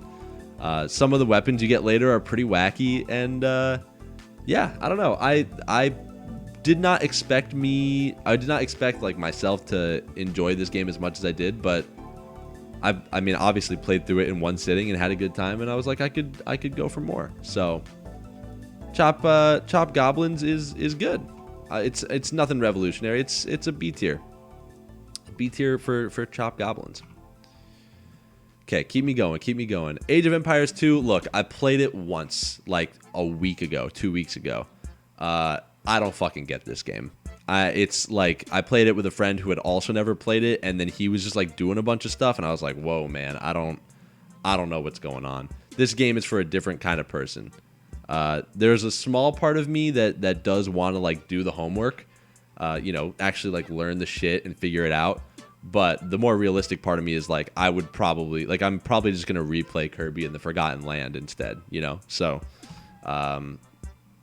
yeah, I don't know. Age of Empires 2, C tier. I don't think it's for me. I'll probably try it again, but also probably not. Oh, let's fucking go.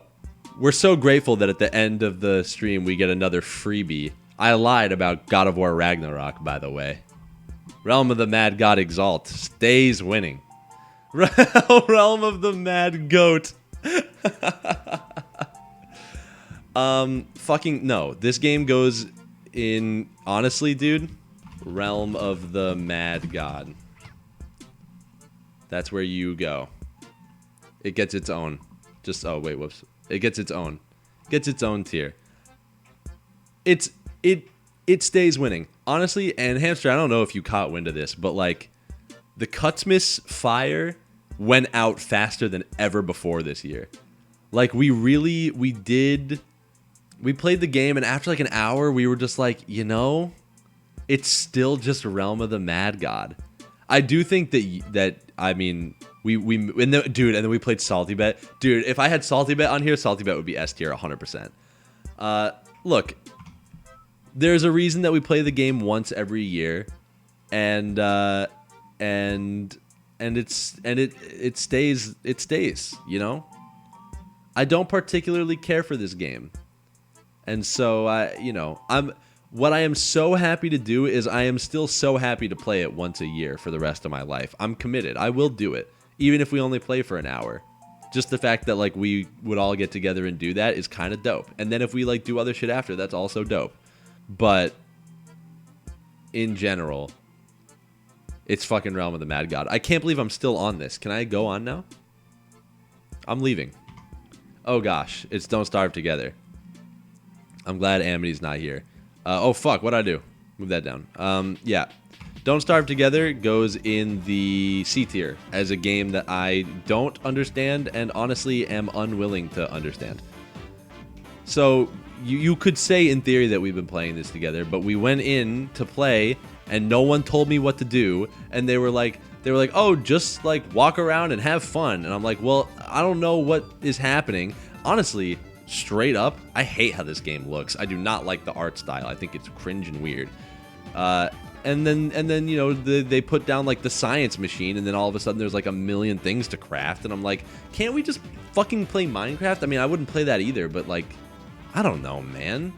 I don't like this. I don't like this game.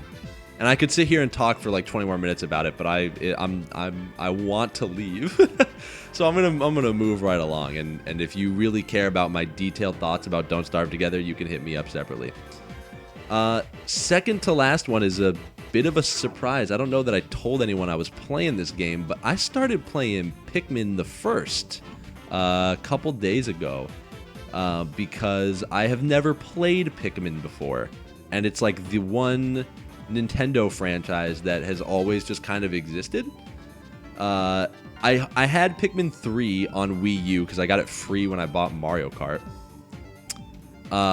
And I played like the first hour or two of Pikmin 3 and I liked it, but I never went back to it. And I was like 14 at the time. But it always seemed like something that would appeal to me if I like felt like playing that kind of game. And now that I am older, I think I do like this kind of game. Very pleasant. There's a couple things in Pikmin 1 that I am not thrilled about. Apparently, they introduced it in Pikmin 2, but the ability to like cycle between the color Pikmin that is currently selected. In Pikmin 1, you have to actually go pick up the kind of Pikmin that you need, which is like crazy when you have like 100 of them on the field. But otherwise, yeah, and that's the other reason is that like I really want to play Pikmin 4 because I kind of like playing games that are new. And the best way to play a game that is new is to like play every game that came before it. So that way you play like the old goats and the new goat. That being said, I only played like about an hour and a half of this game, but I had a really great time and I'm going to keep going. So I am going to put that in the B tier for now. I can't call it A tier yet. I'm not that far, but I like it. All right, and then the last game, which, believe it or not, it is true. There are no videos of this game on YouTube. They don't exist. That's right. We're talking about Gritty. We're talking about Gritty the game, which I have the Steam page loaded for, but it seems to have cached out. Hold on. And now my browser is frozen. I have it loaded. There we go. Here it comes. So this is Gritty, which the only reason I own this game is because it was hilarious to wake up and check my email and see that Seasonal gifted me Gritty. I would stream this game right now, except for the fact that I'm basically done with it. It's not bad. It's not a bad game. It's just like a very simple little number puzzle game that I streamed in like VC a couple days ago, and there are 100 levels, and I beat 95 of them in 60 minutes. So I have 5 levels left that I could stream for the fans, but But otherwise, yeah, I'm not gonna lie to you. Like, for a game that was given to me as a joke and also costs 50 cents right now, it's 50 cents is worth it just to have it show up in your Steam activity feed, right? Just to be like, you know, Agent Paint now owns Gritty. But it's fun. Honestly, like, I wouldn't not recommend it. I had a good enough time to keep playing it. It's very easy. It's not a hard game. But it's fun. So Gritty goes in the B tier though. It's not an A tier game. So, oh man. And then Super Monkey Ball didn't get ranked. There you go. Oh, it's cut off. Hold on. Hold on. There you go. My God, dude. I played a lot of games. Wow. All right. That is that. That's so many games. Wow. All right, well, I really appreciate you all being here. I had so much fun with this last year, and this was even better. So, I love doing this, man. I love talking about games, even if it takes me fucking forever. I love talking about them, man. I love games. So, this year, first of all, absolutely see you all next year. But also next year, I'm hoping for there to be less, because I'm going to try to finish more games this year. Specifically, I'm playing all the Pikmin games, and I'm also, well, supposedly playing all the Dark Soulses. But anyway, Happy New Year, everybody.